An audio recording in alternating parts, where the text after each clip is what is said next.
더 쉽게, 더 즐겁게, 그리고 더. 안녕하세요, 블랙리스트. 오늘 방송 영화는 특별시민을 다루겠고요. 저는 김 기사입니다.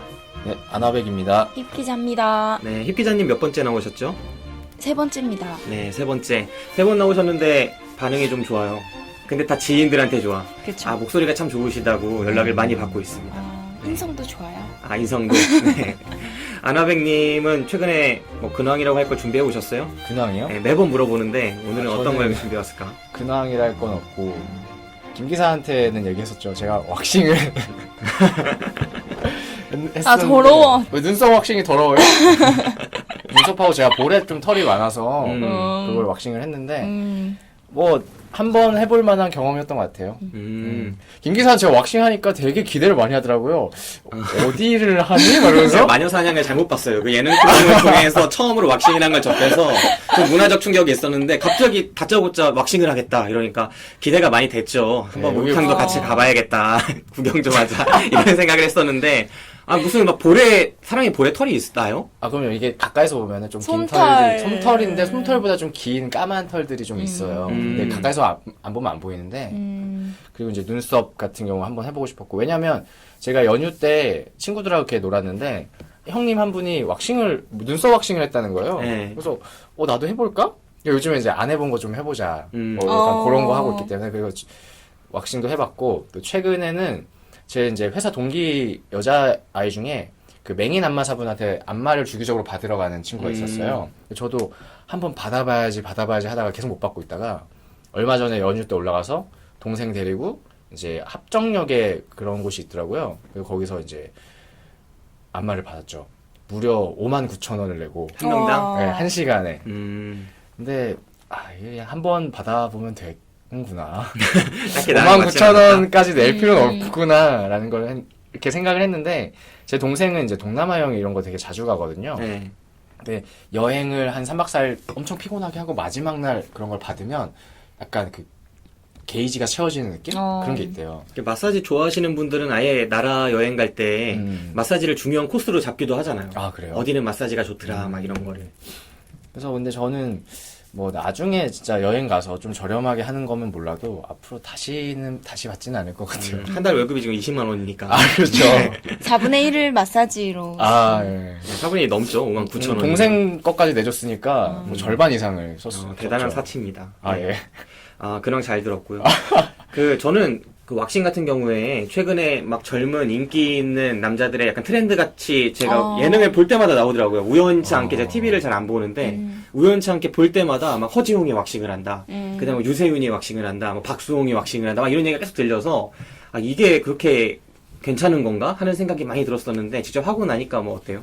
거기는 그런 얼굴만 하는 데였어요? 아니요, 다 하죠. 근데 부위별로 가격이 다르고 전신하는 것도 있고 그때 아나베이 그랬잖아요. 여기 해보고 좀 더 확장 가능성이 있었다. 확장 가능성 이제 뭐 팔이나 다리, 이제 팔 다리까지 해보고 싶다. 예, 뭐 이게 요즘에 반바지를 입으면 예전에는 그냥 털이 있어 상관없었던 것 같은데 좀 요즘에는 좀 아, 그런가요? 지저분해 보이는 것 같기도 하고. 그래, 왁싱 하는 친구들이 다 하나같이 그런 얘기를 하더라고요. 막 멀쩡한 털들인데 왁싱을 한 특정 부위를 하고 나면은 다른 부위에 있는 털도 막 지저분해 보인대요. 그래서 아 이거 중독되면 안 되겠구나라는 아, 생각을 이게 해봤어요. 비쌉니다. 눈썹이 2만 원이에요. 근데 볼이 나는 가격 확인 안 하고 왔거든요. 볼이 6만 원이라는 거야. 그래서 현금가. 그래서 계좌번호로 보내드렸죠. 네, 확실히 퇴직금 받은 그 버프가 아직까지 이어지고 있네요. 네. 저도 이 근황이 좀 많았어요 이번에. 일단 첫 번째 근황은 저희 연수원 한 3일실 사이에서 4인일실 정도 쓰지 않습니까? 네, 그렇죠. 연수원 화장실에 그냥 이제 들어갔는데 네. 화장실에서 손 씻고 뭐 이랬었어요. 그리고 문을 열렸는데 문이 안 열리는 거예요. 왜요? 그래서 문을 분명히 내가 잠그지도 않았고 밖에서 누가 장난을 치나 했는데 그것도 아니고.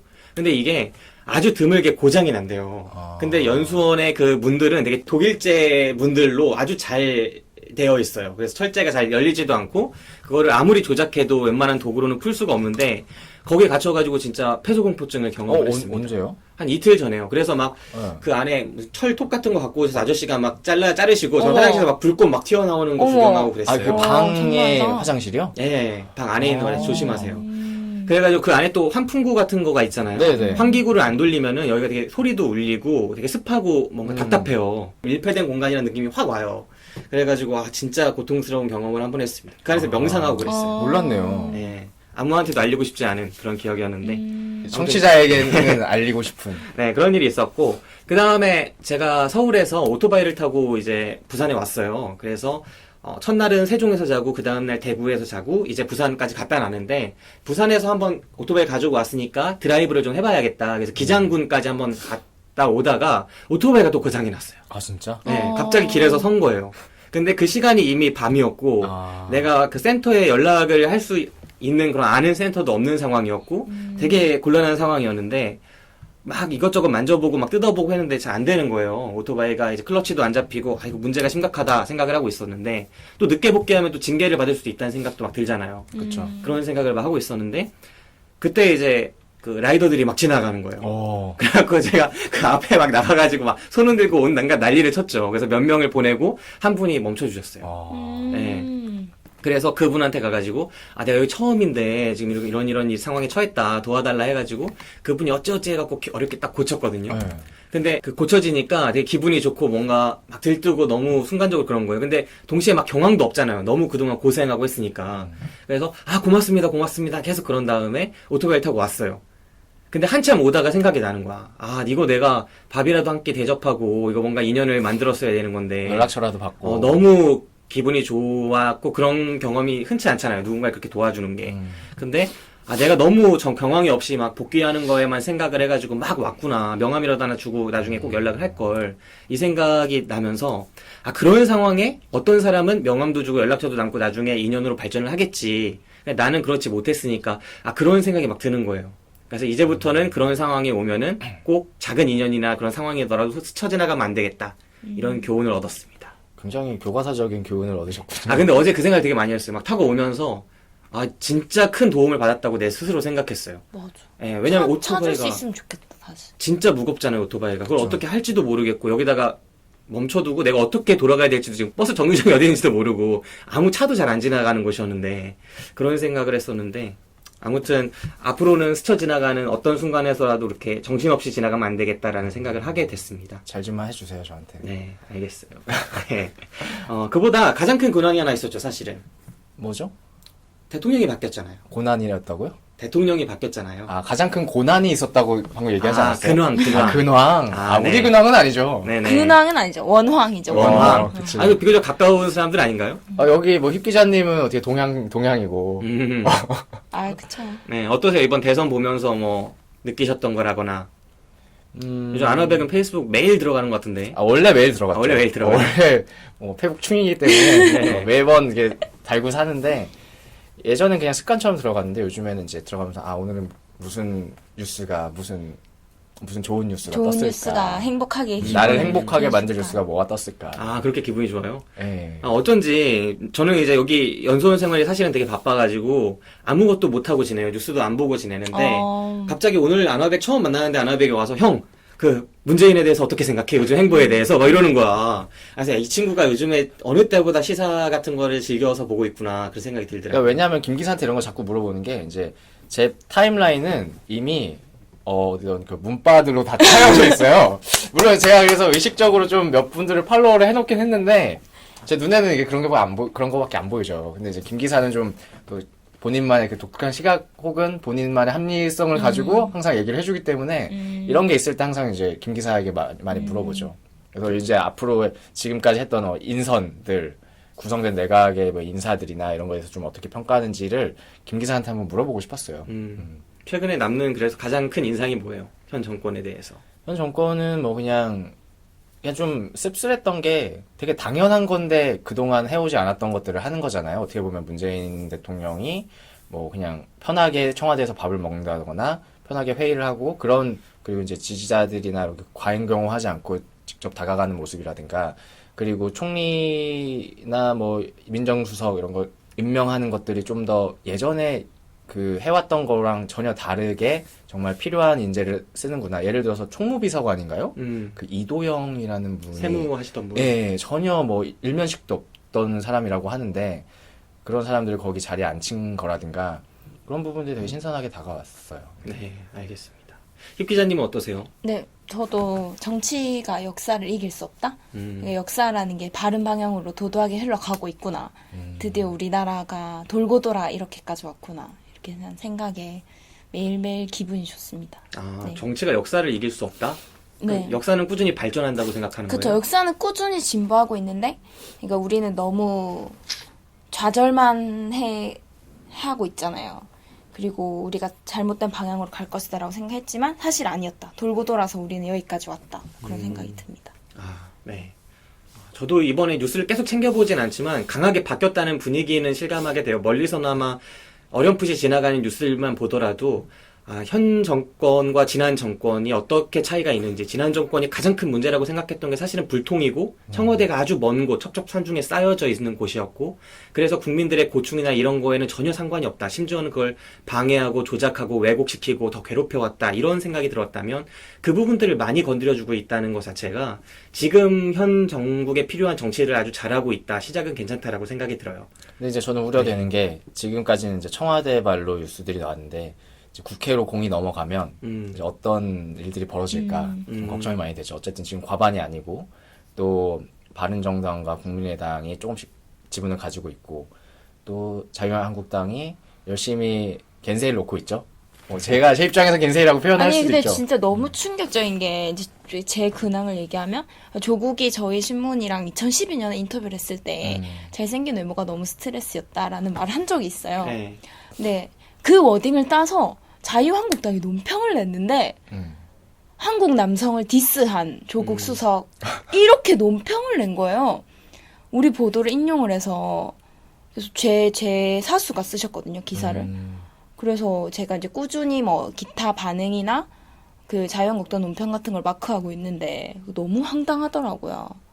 참 진짜 비판할 게 없어서 그런 것까지 비판하는가 싶어서. 그것도 있었잖아요. 프리허그 할 때 프리허그 행사에서 뭐 못쏠 여성분을 이렇게 얘기한 게 되게 여성 아니 그 비하였다. 자기 당 대선 후보에 그 형법상 처벌을 받을 일을 하신 거랑 그 타당 후보한테는 그렇게 할 수 있는지 정말 충격적이네요. 자유한국당도 그래도 한국에서 20%의 지지율을 갖고 있다는 것, 10명 중에 2명의 지분을 갖고 있다는 것이 이번 선거로 확인됐잖아요, 어떻게 보면. 예.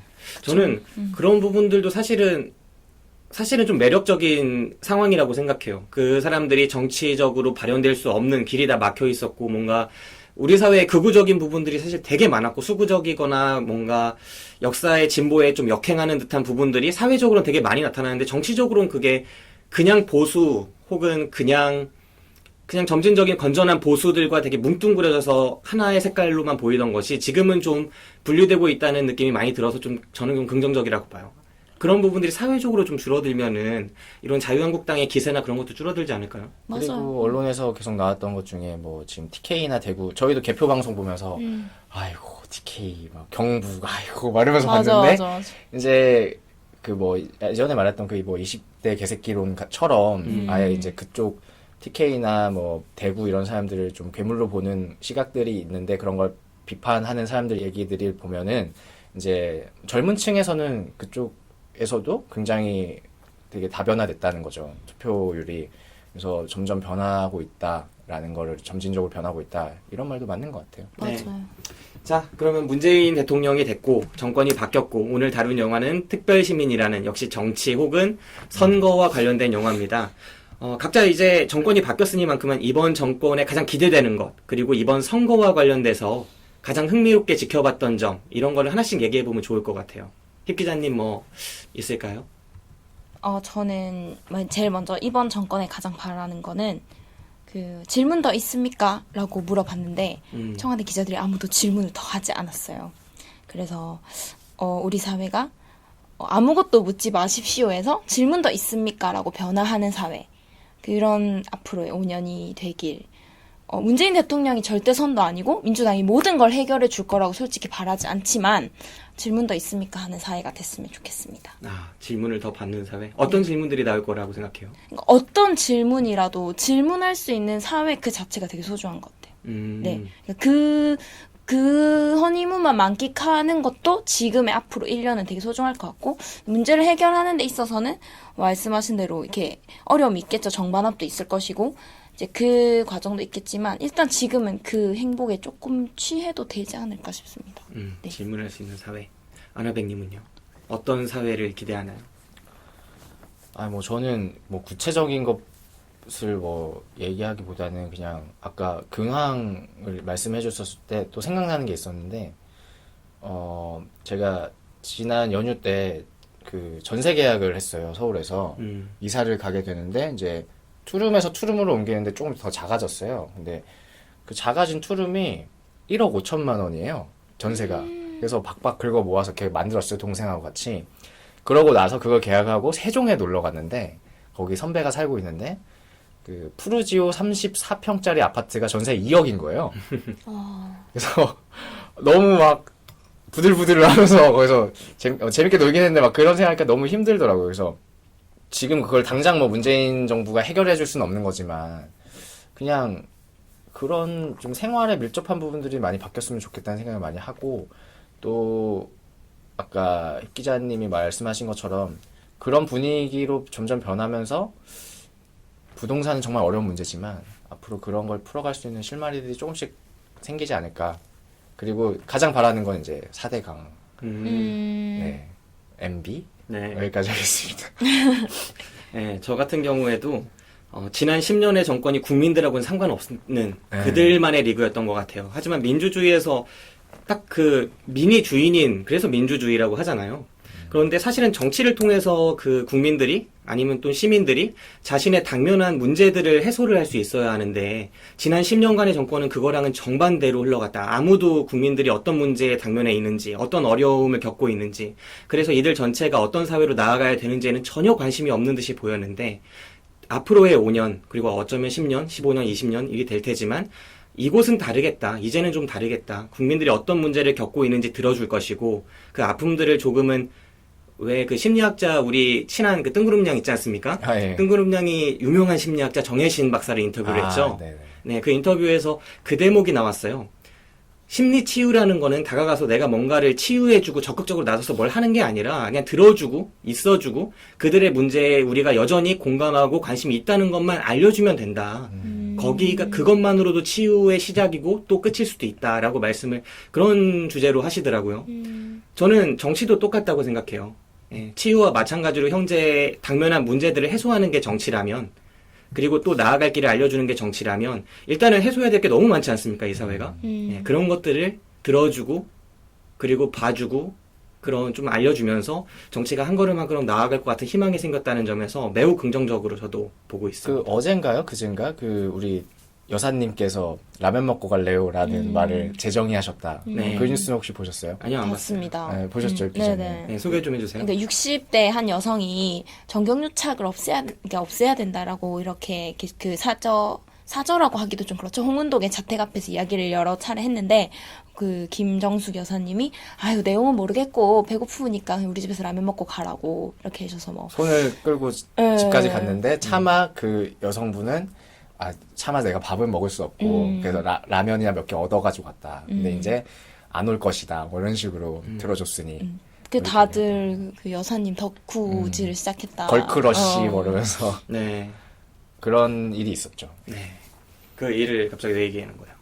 잘 들어줘야 된다면서요. 그게 그분한테 치유인 거죠. 그분의 그분이 어떤 정경유착에 대한 뭐 개인적 아픔이 있으셨겠죠? 제가 본 기사는 공덕 쪽에서 무슨 부동산 업체를 운영했는데 뭐 재개발 이런 거 되면서 보상을 한 푼도 못 받고 지금까지 쭉 지내왔던 거예요. 그래서 지난 정권 때도 계속 뭐 탄원서도 내고 막 그렇게 했는데 한 번도 못 만났다. 근데 그래서 매일 대통령 당선됐을 때부터 첫 차부터 막차까지 계속 거기 홍은도 자택에 있었대요. 그리고 계속 이제 얘기를 한 거죠. 그러다가 이삿날 아침부터 와서 아무것도 못 먹었다. 막 내 얘기 좀 들어주라 이랬는데 그 김종수 여사가 와서 난 뭐 그런 건 잘 모르겠다. 내용들 잘 모르겠는데 일단 배고프다고 하니 밥이나 먹자. 이런 식으로 끌고 들어간 거죠. 예. 근데 그렇게 해서 이제 좀 회자가 됐고. 근데 이제 김 기사가 내 눈을 바라보는 눈빛을 보니까 계산됐구나. 뭐 그런 생각을 하는 것 같은데. 아니, 계산됐구나가 아니라, 그래? 내가 지금 본 거는, 내가 왜 얘기한 거예요? 라고 하는 거는, 이렇게까지 말씀을 드려야 되는지 모르겠지만, 그 사례를 설명하고 나서 자연스럽게 이 사례의 주제도 한마디 좀 더 해줬으면 좋겠다라는 걸 얘기를 한 거죠. 주제? 무슨 주제요? 뭐 이렇게들 많이 회자됐죠. 하고 끝내는 게 아니라, 아까 편집하기 기사의 좋게 말을 해주지 않을까. 아, 그래서 네. 왜냐면 난 편집점을 찾아야 되니까. 지금 아, 지금 같을 맞아. 때 애매한단 말이에요. 난 그걸 생각하면서 녹음하는 줄 몰랐네. 네, 아무튼 그렇습니다. 자 이제 기대하는 거 하나씩 해봤는데 선거 중에 오늘 다룰 영화가 사실 선거랑 정말 밀접한 관련이 있고 네. 어떻게 보면 현실 정치판을 그냥 한 영화에 때려박은 듯한 때려박고 코르크마개를 딱 닫아버린 듯한 그런 영화이기 때문에 이번 선거도 정말 매력적인 선거였고 한국 사회의 여러 가지 열망 혹은 여러 가지 욕심, 집념들이 다 녹아있는 그런 선거판이었던 만큼 관심 있게 지켜보신 부분이 있었을 것 같아요. 어떤 부분인지 한 번씩 얘기를 해봅시다. 저는 아무래도 바른정당의 의원들이 이제 탈당했던 탈당의 의지를 피력해서 탈당해서 복당하려고 했으나 거부당한 요걸 보면서 진짜 어릴 때 이제 철새 정치인들 얘기 많이 하지만 뭐 손학규도 뭐 여기저기 왔다 갔다 했고 그런 사례들 많이 봤죠. 그때는 사실 정치에 그렇게 관심이 없었고 뭔가 내가 밀접하게 정치에 대해서 생각을 많이 안 할 때 이루어졌던 일이라서 이게 철새 정치인 그리고 막 그런 부분들을 잘 안 와닿았었는데 이번에 이제 좀 확실하게 느꼈죠. 이렇게 진짜 명분을 걸고 나왔던 사람들이 100일밖에 안 됐는데 금방 그걸 처리하고 들어가는구나. 정치가 이런 거구나. 뭐 그런 얘기도 그런 생각도 많이 했고 예전에 어디서 들은 얘기인지 모르겠는데 정치인은 크게 죽어야 또 크게 살아난다 뭐 이런 식으로 얘기했던 게 진짜 마음에 와닿았었는데 그 사람들은 그렇게 선택했지만 또 남아있는 분들 그리고 유승민 전 후보죠. 후보는 굉장히 크게 얻은 거잖아요. 어떻게 보면은 계속 그 끝까지 완주를 함으로써 그런 거 보면서 정치가 진짜 현실적인 부분도 물론 이해는 못하는 바는 아닌데 명분이 굉장히 중요한 거구나를 다시 한번 느끼게 됐던 것 같아요. 그럼 바른정당이 앞으로 한국의 건전한 보수정당으로 계속 될 수 있을 것 같으세요? 유승민은 근데 나도 그런 거 생각을 했죠. 유승민은 그 히스토리를 가져가잖아요. 근데 그 밑에 있는 그 의원들은 사실 그게 크게 얻어갈 게 없단 말이에요. 유승민은 얻을 건 다 얻었다고 생각해요. 근데 이제 그 밑에 있는 의원들은 좀 고민이 아직도 많을 거라는 생각을 하죠. 그럼 바른정당이 다음 총선에서 몇 석 정도 예상합니까? 다음 총선이 언젠가요? 다음 지선이죠. 내년에 지선이고. 내년이고 3년쯤 지나야 총선을 할 텐데 그때까지 당이 있을까요? 그러니까요. 네. 이번에 유승민의 인기가 과연 한국의 건전한 보수의 뭔가 바른 보수의 하나의 커다란 길을 열어준 것처럼들 많은 분들이 보시잖아요. 제가 이런 걸 본다고 말하는 건 제가 페북을 잘 안 해요. 근데 페북을 이제 아나백을 감시하러 들어가거든요. 그러면 다 아나백 친구들, 왜냐면 아나백이 좋아요를 누른 글만 나한테 보이는 거야. 아니면은 친구가 어디서 별로 없거든요. 친구 별로 없다기보다 거의 없어요. 그리고 누군지 모르는 사람들 친구를 받아주니까 온갖 야동들이 다 나한테 오더만. 그래가지고 보니까 이 페이스북을 보니까 다 그 아나백 주변인들의 정치색이 하나다. 이들은 문재인과 그 다음에 심상정은 아니에요. 심상정은 오히려 더 안 좋아하고 문재인과 까는 사람들 유승민을 좋아해요. 네, 그래서 나는 문재인을 좋아할 건데 이게 충남의 현재구만. 옆에 보수는 필요하니까 그 유승민이 있어줬으면 좋겠는 거야. 내가 보는 아나백과 그 뒤에 있는 수많은 사람들의 무리의 하나의 그런 나는 그런 생각도 많이 했고 표지랄까? 그런 걸도 봤어요. 차라리 바른정당이 이쪽으로 붙으면 어떨까? 네, 그래서 저는 그런 걸 가끔 보면서 이 사람들은 정치를 언제부터 관심을 가졌을까? 혹은 정치를 너무 단순화시켜서 생각하는 거 아닐까? 그런 생각을 정말 많이 해요. 이제까지 우리 정치가 수없이 재편되고 다시 뭉쳤다가 흩어지고 그런 것들을 봐온 사람이라면 어떻게 유승민이 가진 힘이 다음 총선에서도 유지되고 보수의 하나의 축이 될 정도의 힘을 가질 거라고 생각할 수 있을까? 그 근거가 없는 것 같이 보이는데 이 사람들은 상당히 좋아한다는 거죠. 그냥 좋아만 하는 거죠. 네. 마치 천정배가 광주 멋있다, 가서 이렇게 하는 처음에 거죠. 광주 가서 여러 그 의석을 할 수 있을 것처럼 생각했던 사람들 비슷한 느낌을 받아요. 저는. 근데 저는 이게 권영길이 옛날에 대선에 나와서 권영길이 뿌린 씨앗이 지금에서 심상정이 걷어간 것도 있다고 보거든요. 아 그래요? 네.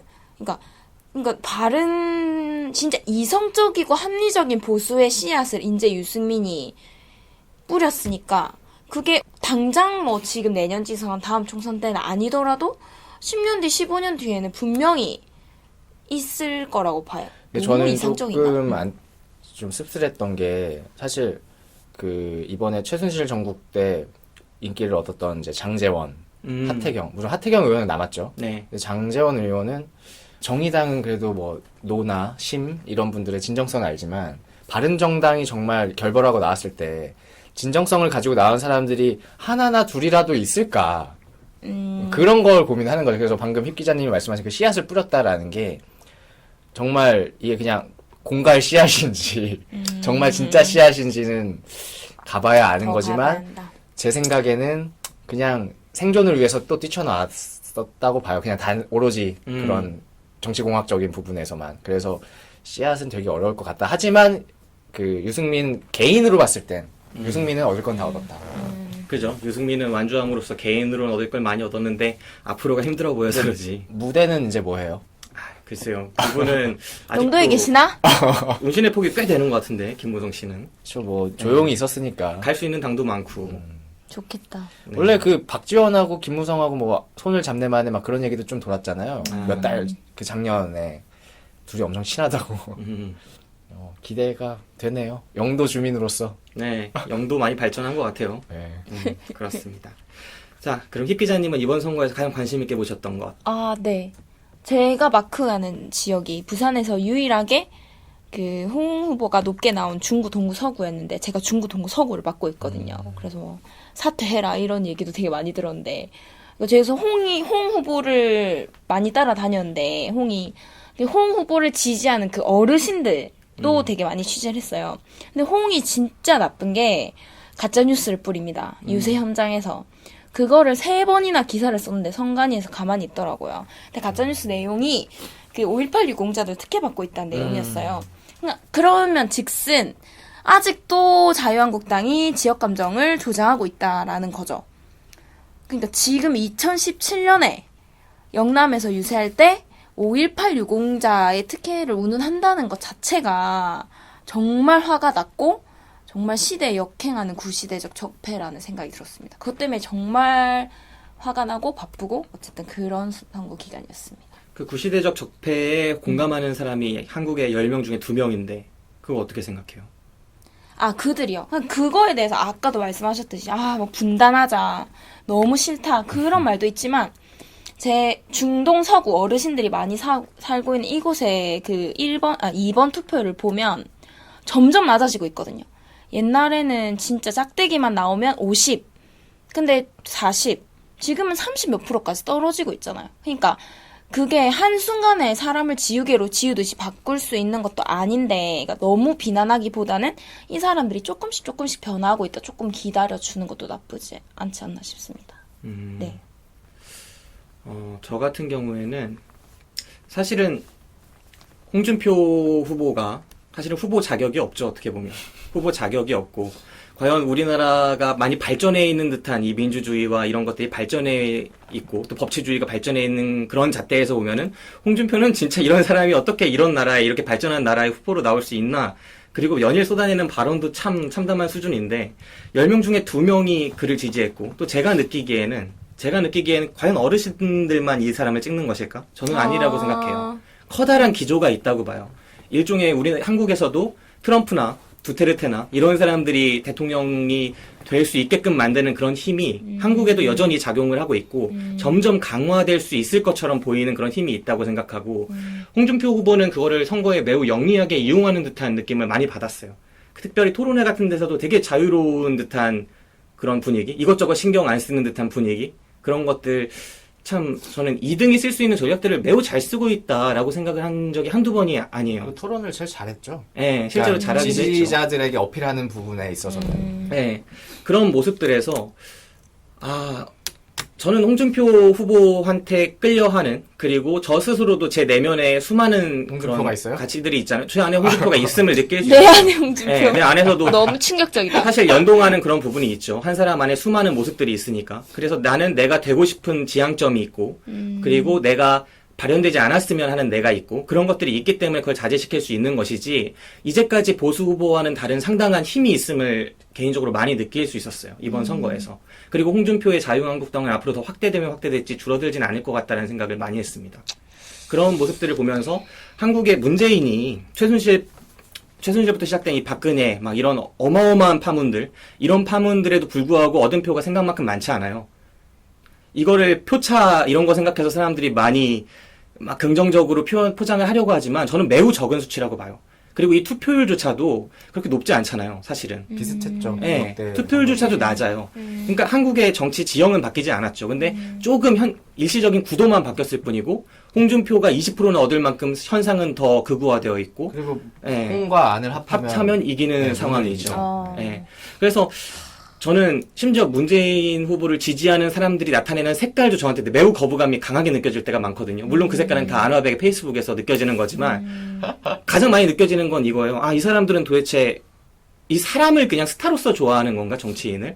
아니면 어떤 정치판을 좀 일관성 있게 예전부터 어떤 하나의 이야기로서 꾸준히 봐온 사람인가? 그러니까 정치를 선으로서 인식하고 있나, 점으로서 인식하고 있나? 이런 것들을 상당히 혼란스럽게 만들 때가 많았는데, 아무튼, 그렇습니다.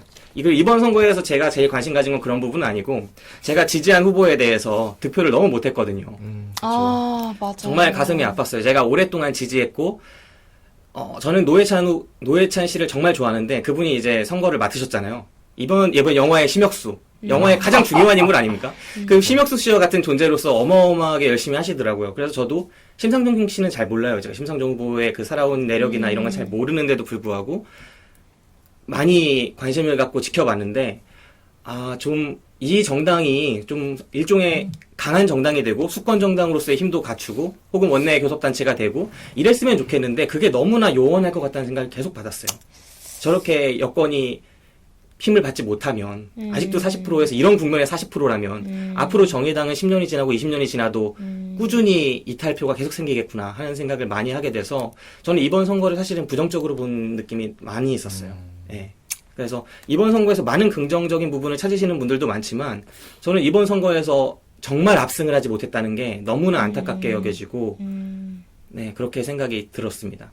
언젠가는 정말 극우가 한 3%, 2% 미만으로 떨어질 날이 오겠죠? 네.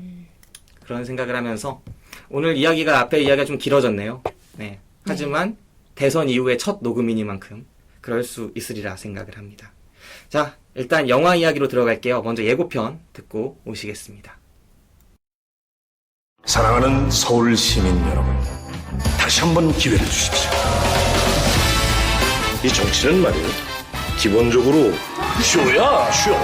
오늘 이벤트 아주 좋죠. 감사합니다.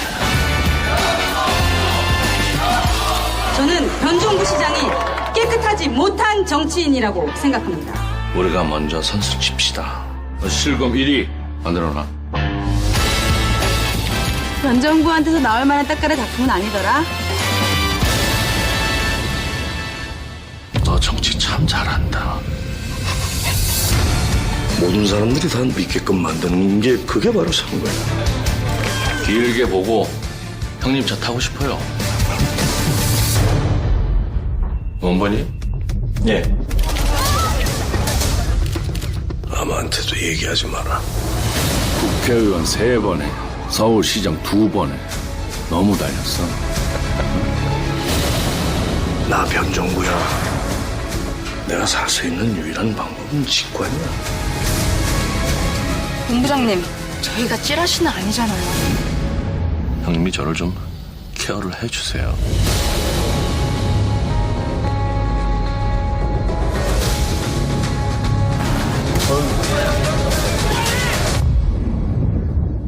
오늘따라 저 기와장이 더 파랗게 보인다, 야.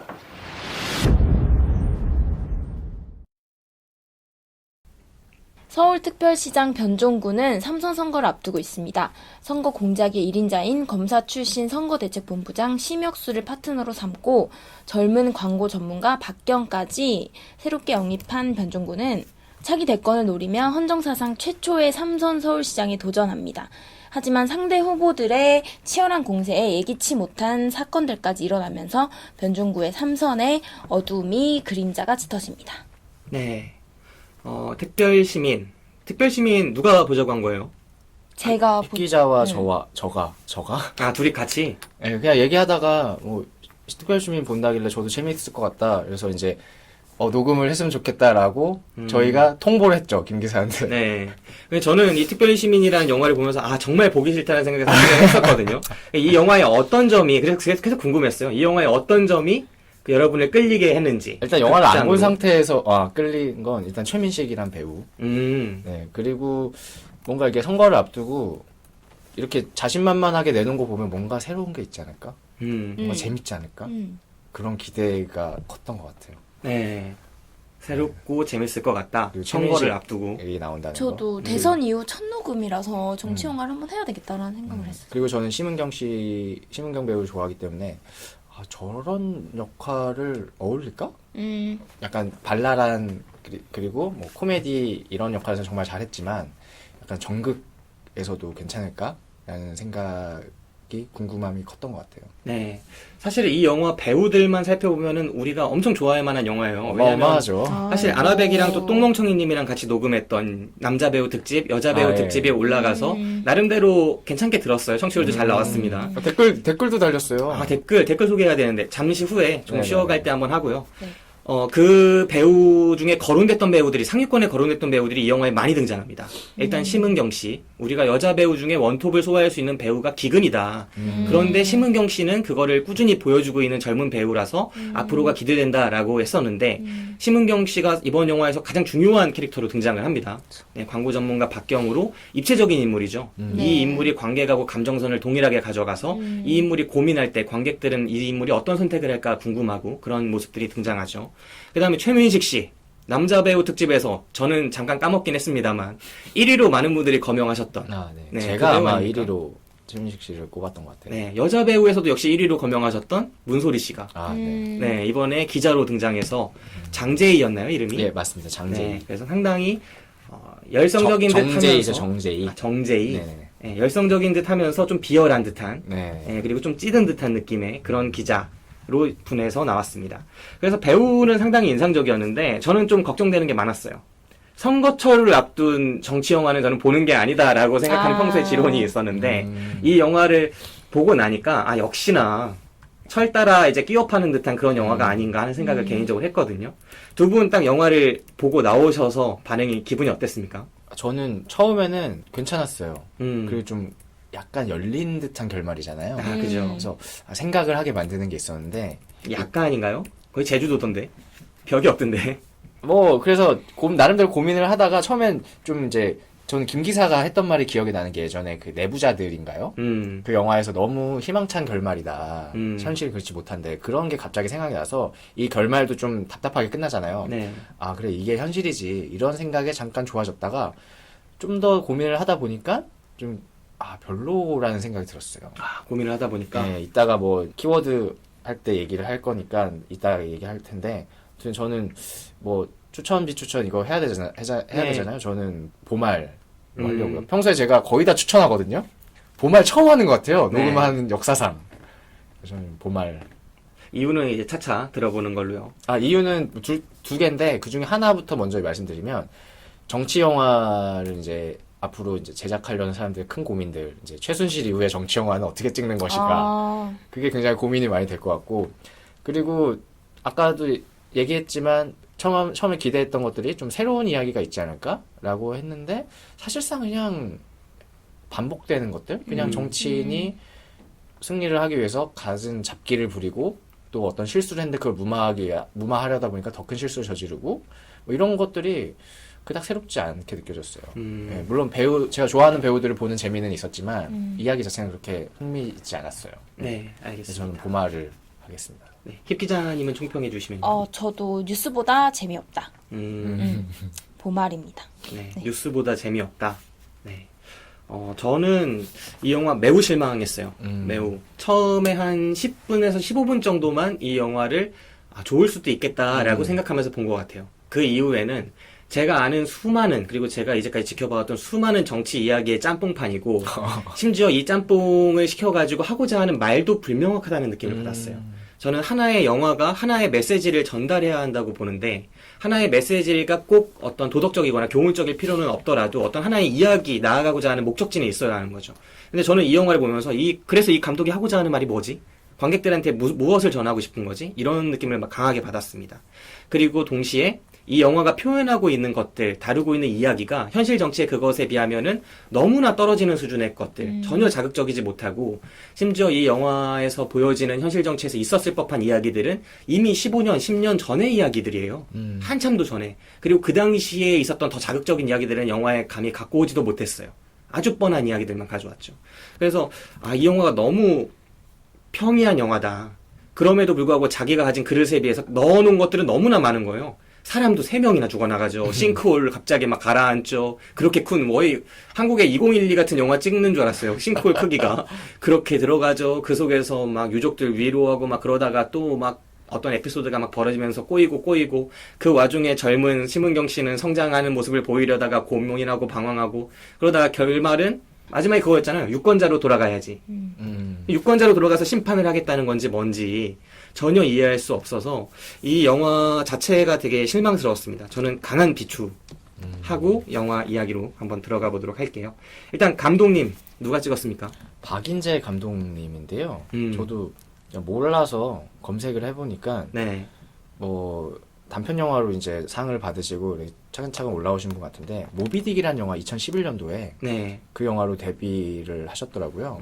그 영화가 이제 기자들이 나오는 영화예요. 저 네. 봤는데 황정민이랑. 네, 황정민하고 이제 몇몇 기자들이 어떤 거대한 음모를 파헤치는 뭐 그런 내용인데 뭐랄까 그 한국 영화 특유의 약간 망필 거대한 영화 거대한 걸 이야기하고 싶은데 되게 배우도 제한적이고 뭔가 소소한 느낌 영화 자체는 네. 예, 그 표현이 잘 안 되는데 약간 그런 느낌이 있었어요. 그래서 마치 최근에 개봉한 그 석조 주택 살인사건. 살인 사건도 왠지 그런 느낌이 들잖아요. 뭔가 어마어마한 걸 이야기하고 싶은데 굉장히 약간 조악한 느낌. 그래서 저는 그래도 모비딕보다는 이번 영화 더 낫지 않나. 왜 제목이 모비딕이에요? 모비딕이 그 고래 이야기잖아요. 흰 고래. 네네. 허먼 멜빌이 쓴 영화 백경에서 나오는 흰 고래. 그러게요. 왜 모비딕이에요? 이 영화에서 뭔가 영화 자체에서 뭔가 음모를 풀어나가는 모비딕이 결정적인 역할을 했던 것 같아요. 네. 고래가 아니 고래가 역할을 한 게 아니고 모비딕이라는 그 키워드가. 책이 네. 키워드가 네 알겠습니다. 박인재 씨인데 이름 보면은 이제 인재잖아요. 왠지 친숙해요. 우리가 정치 이야기할 때 빠지지 않고 등장하는 불사조 그분. 네, 한국의 민주화를 가져오셨던 분이죠, 사실은. 그렇죠. 네. 민주정부를 탄생시킨 네. 분이 아닌가. 대단한 이분 아니었으면 사실은 참 DJ도 직권 못하죠. 그죠. 전혀 다른 시대가 열렸겠다라는 생각을 하게 돼요. 이번에 안철수가 그거 한 겁니까? 안철수가 뭐래요? 그 역할을 한 겁니까? 네, 안철수가 그 삽합니까? 역할을 어느 정도 했을까? 저는 한국의 지성이 그래도 그 빨간당으로는 막 그렇게 가진 않았을 것이다라고 믿고 있어요. 하지만 꽤 위험했겠죠. 꽤 위험했겠죠. 그 생각을 해봅니다. 네. 그러면은 영화 이제 배우들 한번 이야기를 잠깐 해드릴게요. 이 영화의 최민식 씨 아까 말씀드린 대로 가장 중요한 서울시장입니다. 맞습니다. 특별시민을 네. 이끌어가는 거대한 악처럼 보이지만 사실 악은 아니고 사실은 착한 인물이었던 것처럼 보이는데 변질되어 버린 타락한 그런 정치인처럼 보여요. 근데 잠깐 끼어들어서 죄송한데 이제 특별시민이라는 제목이 왜 특별시민일까를 좀 생각을 해봤는데 방금 김 기사님은 그냥 서울 특별시민을 얘기하신 거잖아요. 네. 근데 영화 이렇게 딱 제목이 뜨면서 영어 제목이 나와요. 특별시민인데 더 메이어라고 나오거든요. 네. 그래서 저는 그거 어떻게 이해했냐면 이 변종구는 자기만 특별한 시민이다. 그래서 영화 처음에 뭐가 나오냐면 그 박경을 처음 만나는 장면 다음에 새벽에 등산하는데 거기 그쪽을 지키고 있는 군인들이 아저씨 여기 들어오면 안 돼요 라고 하잖아요. 근데 갑자기 옆에서 병장이 달려오더니 뒤통수 죄송합니다. 빡. 뒤통수 때리면서 죄송합니다. 그러니까 이제 변종구가 그 이병한테 가서 너 언제 왔어? 이렇게 얘기하면서 뭐 며칠 됐습니다. 이렇게 얘기하니까 볼을 막 잡고 이렇게 흔들면서 근데 사실은 이제 시장도 몰라보나? 네, 시장인데 육군의 자기 지휘 체계 뭐 그런 게 아니잖아요. 네. 근데 막 볼을 잡고 흔들거나 막 그런 모습들이 계속 나온단 말이에요. 네, 특별한 시민이다. 네, 자기 혼자 특별한 시민이다. 약간 네. 이런 의미가 아닐까. 그런 장면 많이 나오죠. 이제 약간 술을 마신 상태에서 심주적 고통을 겪고 마시던 상태에서 많이 앞에 마셨죠. 음주 단속을 하니까 바로 그 서장한테 전화해가지고 그 지역 서장한테서 해산시켜달라고 내가 급한 일이 있다 이런 식으로 해서 그 음주 단속이 무마되고 자긴 지나가기도 하고 이런 이벤트들이 소소하게 계속 발생하는 걸로 봐서 이 사람은 정말 자기가 어떤 권력자고 다른 사람들은 정말 무지몽매한 대중인 것처럼 행동을 하는 그런 부분들이 있어서 특별한 시민이다. 예, 저는 그렇게 네, 생각했어요. 갑자기 그 김문수 지사가 생각나네요. 전 지사죠? 아, 예. 네, 갑자기 생각납니다. 관등성명대 뭐 이런 것들이 생각이 그렇죠. 나는 그런 장면이었어요. 네. 특별시민 그 영화 배우들 이제 다시 이야기를 해보면 변종구 씨가 아까 그 말한 그 시장입니다. 네. 네, 그 시장으로 나오고 그 다음에 장재희라는 기자가 있어요. 정재희. 아, 정재희. 정재희. 정재희. 장재인 씨 좋아하나요? 빼고. 그리고 심혁수라는 곽도원 씨가 연기한 아까 우리가 잠깐 까먹었는데 곽도원이라는 배우 심혁수라는 재선 의원이죠. 재선 의원이 등장해서 이미 3선 의원을 지냈고 시장 선거에도 3번째로 도전하는 그러니까 이미 재선까지 성공한 서울시장 변종구를 보좌하는 재선 의원 그 심혁수를 연기합니다. 선대본부장이죠? 네, 선대본부장. 네. 하지만 완전히 그 사람의 사람이냐 변종구의 사람이냐 하면 그건 또 아니에요. 아, 바른정당 탈당 의원들 같네. 음. 줄을 2개를 대고 있잖아. 그죠. 아. 줄을 2개를 대는 정치인들이 꽤 많죠. 우리나라 역사에도 꽤 많은데 이 심혁수 씨도 정말 줄을 2개를 댄 채로 변종구에게도 빼놓을 수 없는 사람이면서 동시에 다른 쪽에도 변종구의 라이벌에게도 예, 그쵸. 그렇게 하고 있습니다. 있죠. 김홍파 씨가 연기한 차기 지금 당대표고 당대표. 차기 대선 1순위 후보로 그쵸. 여겨지는 그분한테도 되고 있죠. 근데 그분은 정치 자금에 지금 걸려 있어서 약간 불확실한 상황 이렇게 뻗쳐놓은 상황입니다. 심혁수 씨가 등장하고요. 그리고 이들이 이룬 그 약간 새누리당처럼도 보이고 혹은 더불어민주당 집권 때처럼도 보이는 이 애매한 이 정당에 박경이라는 젊은 광고 기획자가 들어가요. 네, 그래서 자신이 여러 가지 기획을 해가지고 뭔가를 해보려고 하지만 이 정당의 썩은 부분들을 많이 보면서 고통받고 괴로워하고 방황하는 모습들이 등장을 합니다. 주요한 인물들은 이 4명인 것 같아요. 정재희 기자까지 해서. 네. 네, 이렇게 4명의 인물들이 등장합니다. 네, 소소한 조연들이 많이 나오죠. 소소하다기보다는 좀 매력 있는 조연들. 그래서 라미란 씨라든가 그리고 박혁권 씨. 네. 아하. 건달로 등장하고. 이것도 웃겼던 게 그 제3의 후보로 나온 진보 후보 같아요. 네. 그 예를 들어서 뭐 우리가 아까 얘기한 뭐 정의당 느낌, 험한 길. 험한 길. 저는 근데 이름이 험한 길인 줄 알았어요. 딱 그걸 보여주려고 한 네, 거죠. 근데 이제 보니까 허씨더라고요. 그래서, 음, 그래서 아 이거는 좀 재밌게 하려고 했는데 그렇게 드러나진 않았던 것 같다. 험한 길 후보도 네. 있었고. 그리고 이제 그 양진주 라미란 씨의 그 아들로 나오는 그 이름이 갑자기 메이즈 러너 나오는 네, 그 스티븐 헐리우드 배우 이기홍. 이기홍. 네. 스티븐 홍.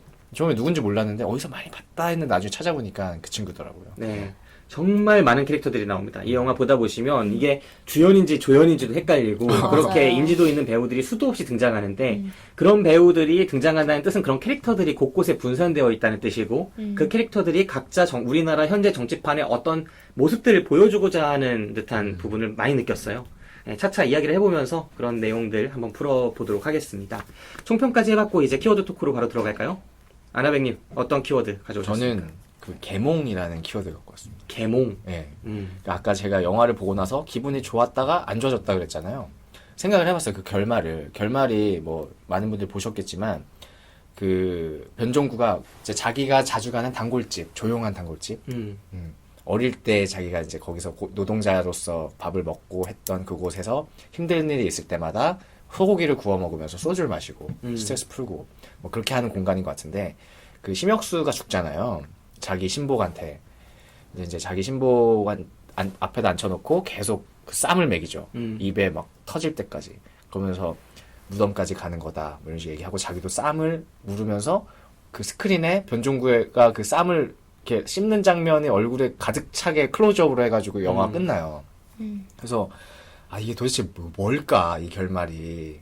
처음에는 현실이 이렇게 답답한 거야 라고 그냥 끝낸 거라고 생각했는데 점점 생각해보니까 너네 이런 애 진짜 뽑을 거야? 이런 애 뽑지 마. 투표 잘해. 이 얘기를 하고 싶었던 것 같은 거. 관객들한테? 네. 그래서 기분이 상했어요. 왜요? 그런 거 얘기 안 해도 알아, 씨. 약간 이런 느낌? 제가 이거를 언제 느꼈었냐면 예전에 블러드 다이아몬드라는 영화 봤어요. 레오나르도 디카프리오. 네, 그게 이제 아프리카의 어떤 그 자원들 때문에 아이들이 핍박당하고 내전이 일어나고 뭐 이런 거를 고발하려고 하는 영화였던 것 같은데 어쨌든 액션 영화로서도 굉장히 재밌게 봤거든요. 근데 마지막에 너무 막, 야, 이거는 진짜 문제가 심각해. 자막 때리고 그리고 그 아프리카에서 디카프리오는 죽어가면서 살린 그 아프리카인이 있는데 그 사람이 유엔 어떤 행사 자리에 가서 막 기립박수를 받고 막 그런 장면이 나와요. 그래서 아 너무 오글거리는 거예요. 그냥 말 안 해도 우리가 아프리카에 저런 문제가 있구나. 나는 뭐 앞으로는 뭐 이렇게 뭐 어떻게 해야겠다. 그런 걸 혼자 그냥 생각하면 되는데 야, 너네 이거 진짜 문제야. 이런 것들을 막 짚어주는 게 되게 불편하더라고요. 그래서 이 영화도 똑같이 야, 너네 이런 애 진짜 투표할 거야?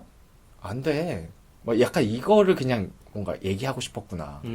근데 그게 저는 좀 거부감이 들었어요. 나한테 알려주지 마라. 나는 알아서 할게. 배우고 있으니까. 그래서 저는 계몽이란 것 키워드 뽑았고, 그리고 블러드 다이아몬드에 대한 찬사들이 굉장히 많고, 디카프리오가 이걸로 또 나무주연상 주연 후보도 올랐었는데 네. 2007년도에. 근데 또 한 평론가가, 외국 평론가였는데 그 평론가도 메시지가 이렇게 좀 과잉이 되면 본질을 흐릴 수 있다, 뭐 이런 거 예전에 본 기억이 있거든요. 네. 그래서 좀 아쉬워요. 이런 거 볼 때마다 그냥 보여주기만 해도 되는데 굳이 이렇게 뭘 해야 되냐, 그런 생각을 많이 했어요. 멋이 없죠. 그렇게 하다 보면. 네. 은은히 비쳤으면 좋겠는데. 그러니까. 근데 또 그렇게 보여주지 않으면 이해가 안 될 때도 많고. 그쵸. 그게 복잡한 것 같아요. 어떤 영화는 너무 설명이 부족하고 어떤 영화는 너무 설명이 많고. 그리고 근데 이거를 절대적으로 말할 수 없는 게 나한테만 그런 거지 또 다른 사람의 입장에서 보면 그게 또 달라지거든요. 어떻게 보면은 이 특별신의 마지막 장면은 뭐 명시하진 않았잖아요. 근데 저 혼자 그렇게 해석한 거니까. 네. 네. 네, 어렸을 때는 뭐 인디펜더스 데이나 저는 라이언 일병과학 이런 영화가 되게 멋있다고 생각했어요. 나중에 보니까 너무 교훈적이고 너무 주제가 뻣뻣하고 한 거예요. 너무 교과서적이고. 근데 그게 사람의 나이나 혹은 사람의 환경이나 그 사람의 뭐 성품이나 지적 수준이나 취향이나 뭐 이런 거에 따라서 얼마든지 달라질 수 있는 거라서 사실 답을 내리기는 되게 어려운 문제인데 이 영화의 경우에는 좀 개봉적인 부분이 많았다. 그리고 또 한 축으로는 이제 그 변종구의 그 클로즈업뿐만 아니라 이 박경이라는 캐릭터를 왜 넣었을까? 아까 이제 김 기사 말했던 것처럼 관객들이 박경의 심리를 따라가게 만드는 건데 마지막에 박경이 뭘 하진 않잖아요. 네. 그냥 들고 나오잖아요. 그래서 그것도 연관시켜서 우리 박경처럼 우리가 유권자로 돌아가서 투표를 해서 저런 변종구가 안 되게 만들어야 되지 않겠습니까? 이런 얘기를 하는 것 같았어요. 저는 그 부분에서 가장 큰 문제가 이 박경이라는 캐릭터를 쓴 가장 큰 문제가 이 캐릭터가 점진적으로 계속 성장을 해야 된다고 생각하거든요. 영화를 통해서.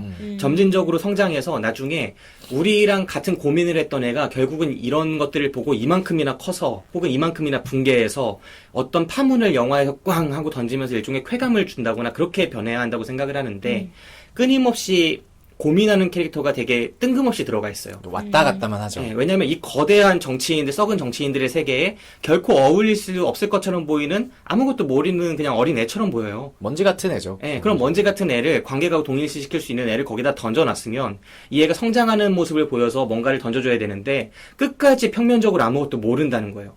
그러면 입체적인 인물이 입체적이지 않은 게 되는 거죠. 그냥 고민하고 방황만 할 뿐이지 어떠한 해답이나 쾌감이나 무언가를 던져주지 못할 때 관객들은 과연 그걸 보고 뭘 느낄까? 저는 그런 생각까지 했어요. 이게 후속편을 염두에 둔 건가? 과연 이제 이게 박경이란 캐릭터가 나중에 2편에서 뭐 이렇게 바뀌어서 차차차 뭔가 문제 해결한다든가 뭐 그런 거 아닐까라는 생각까지 했어요, 저는. 네, 아무튼 계몽이란 건 그 부분에서만 느끼신 거죠? 네. 네, 알겠습니다. 네, 희 기자님은 어떤 키워드 뽑아오셨나요? 네, 저도 너무 세게 찍어서 번져버린 무효표로 했습니다. 너무 세게 찍어서 번져버린. 문학적이야.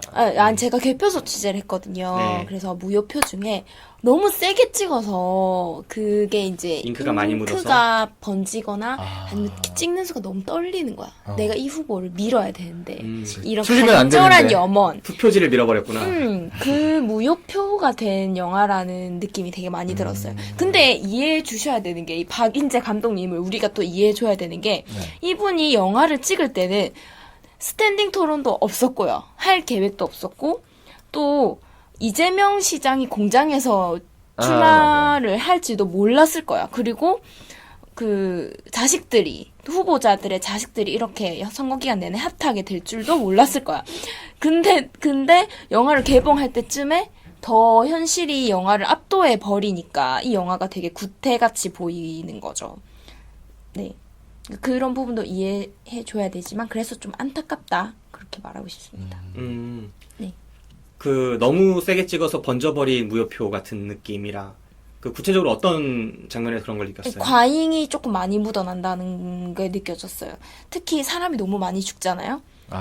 사람이 그러니까 그 한상 과잉되는 부분을 좀 소소하게 더 들어가 보면 굳이 곽도원이 죽어야 되나? 그러니까 뭐 정치적으로 사용이 된다거나 밀려난다거나 이런 게 아니에요. 곽도원도 죽고 그 룸사롱 간 광고 전문가도 투신하려다가 실패하고 다른 아빠 대신 들어가고 깜빵 들어가고 또 관빵까지 들어가. 병사는 뺑소니 되고 거기다가 진짜 소소하게 그런 광고 전문가가 손들고 저 정말 시장님의 가식 지긋지긋합니다. 이 한마디 가지고 채용될 수 있어? 그러니까. 여기가 한국 사회인데?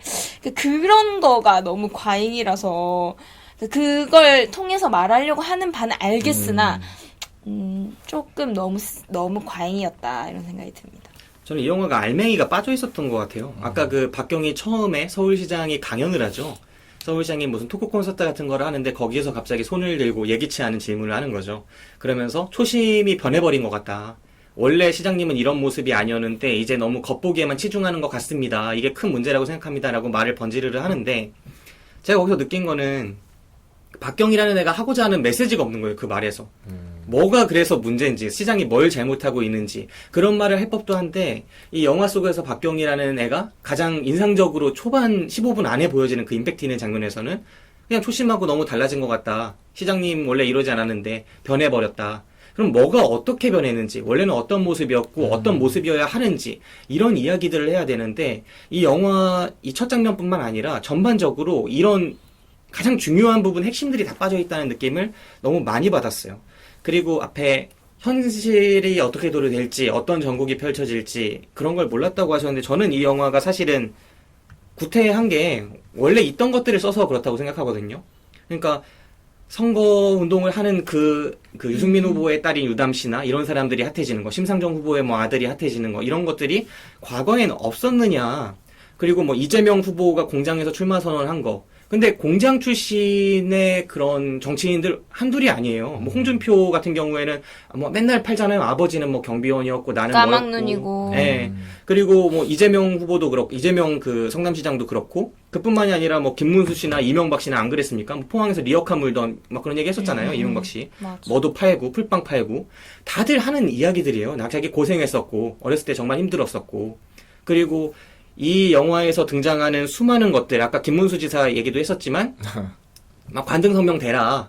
마치 자기가 그 자기 관할 지역에 있는 전혀 다른 기관들의 장이라도 된 듯한, 전혀 자기가 월권을 해서 무언가를 되게 깔아보는 듯한 그런 시선들. 그런 모습들도 많이 등장을 하고, 그 다음에 뭐가 있을까요? 뭐 라미란 후보가 중간에 그 약간 가슴을 보이게 해서 약간 이슈를 끌려고 하는 그런 듯한 모습에서 일종의 나경원 씨라거나, 그런 후보들 생각나지 않습니까? 나경원 씨 왜요? 좀 생각나더라고요. 서울시장 후보 때 그 예쁘게 그런 외모로 많이 뜨려고 했던 모습들이 저는 많이 있었다고 봐요. 그런 부분들이라거나 그 다음에 아들이 문제를 일으키는 것들 많았잖아요. 한두 번이 아니죠. 뭐 박원순 시장은 문제를 일으킨 건 아니지만 그런 이슈가 됐었던 부분이 있었고 지속적으로 그 다음에 뭐 이회창 씨도 있었고요. 그 연설하는 장면 같은 거에서는 노골적으로는 김대중 전 대통령의 모습을 봤어요. 아, 그래요? 변종구 씨의 그 손 움직임들이 되게 강렬하게 3-4번 나오면서 열성적으로 하거든요. 한국 역사에서 연설 제일 잘한다 하면 항상 김대중 전 대통령 많이 꼽히고 요즘 그 사람을 기억을 못하면은 이제 뭐 노무현 전 대통령을 꼽는 분들이 많은데 그 김대중 전 대통령은 쇼맨십이 더 출중했으니까 그런 부분에서는 많이 느껴지더라고요. 막 열기를 고양시키는 그런 모습들 그런 것들에서 좀 많은 기존의 것들 중간에 또 대사도 나오잖아요. 뭐 내가 네 친구냐? 상임위원 같이 보이는 사람 혹은 의원처럼 보이는 사람한테 변종구 후보가 자꾸 자기한테 이제 겐세이 놓으니까 내가 네 친구냐? 그렇게 말하잖아요. 누구 많이 생각나지 많이 않습니까? 컸다. 어디서 반말이야? 정몽준 생각나잖아요. 우리 의원분들은 별 특별한 의견이 없었는데 그냥 외교부의 의견이 일방적으로 지금 반영돼서 이게 변경된 것 같은데 그게 사실이? 난 그런 건 아닙니다. 사실 아니야 지금 모른다고 그러는데 왜 자꾸 딴소리해? 아닙니다. 지금 위원장님께서 너한테 물어봤냐 내가 지금? 너한테 물어봤냐 내가 지금? 그거를 물어보니까 당신 대답이죠. 그런 것들에서 이 수없이 많은 것들이 생각난다. 또 김영삼 대통령도 찾을 수 있네요. 김영삼 전 대통령. 고인이 되셨지만 초밥 숨기는 모습 생각 안 납니까? 옛날에 그 보름빵에 흰 우유.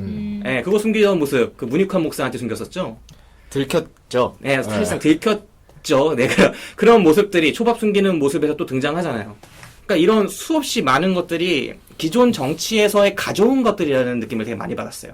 그리고 가져오면서도 선명히 하긴 또 부담스러운 거야. 선명히 하긴 누가 부담스러우니까. 특정 인물이 떠오르니까. 그죠. 그러니까 1번한테 2번을 섞고 2번한테 1번을 섞고 뭐 3번한테 1, 2번 다 섞고 자유민주당 이런 느낌을 주고 싶었던 거죠. 그죠. 완전히 뭉뚱그려 놓다 보니까 한 인물한테 나경원도 보이고 박원순도 보이고 뭐 다 보이는 거예요. 그러니까 이 영화가 도대체 이런 후보들을 갖다 놓으니까 우리가 2번을 보고 얘네가 진보인가? 험한기를 보고 아 얘네가 진보정당 정의당인가? 헷갈려요. 정체성이 없단 말이죠. 그러니까 저도 이 영화 평가 중에 하나를 봤던 게 정치 혐오를 부추기는 영화다. 그러니까 다 쓰레기야. 네. 그래서 차라리 이거 안 보는 게 낫다 이렇게 얘기하는 사람도 봤거든요. 네. 그러면서 또 이 영화가 얼마나 무게를 잡고 있느냐. 임팩트 있는 장면이라고는 아까 그 상축삼 같은 장면 정말 임팩트 있죠. 그 임팩트 있는 대사, 뭐 선거는 똥물에서 진주를 찾는 거야. 손에 똥 안 묻히고 될 것 같아? 물론 옛날부터 수없이 뭐 국회 가면 언제나 들을 수 있는 말들이지만 그런 이야기들, 뻔한 얘기들을 임팩트 있게 영화가 계속 써요. 그러니까 이 영화가 얼마나 힘이 들어가 있느냐를 보자면 정말 한도 끝도 없죠. 근데 그럼 배우빨도 있을 것 같아. 최민식이 뭘 먹이거나 먹으면 그 자체로 너무 임팩트 있어. 만두를 먹거나 상추쌈을 먹거나 그렇기 때문에.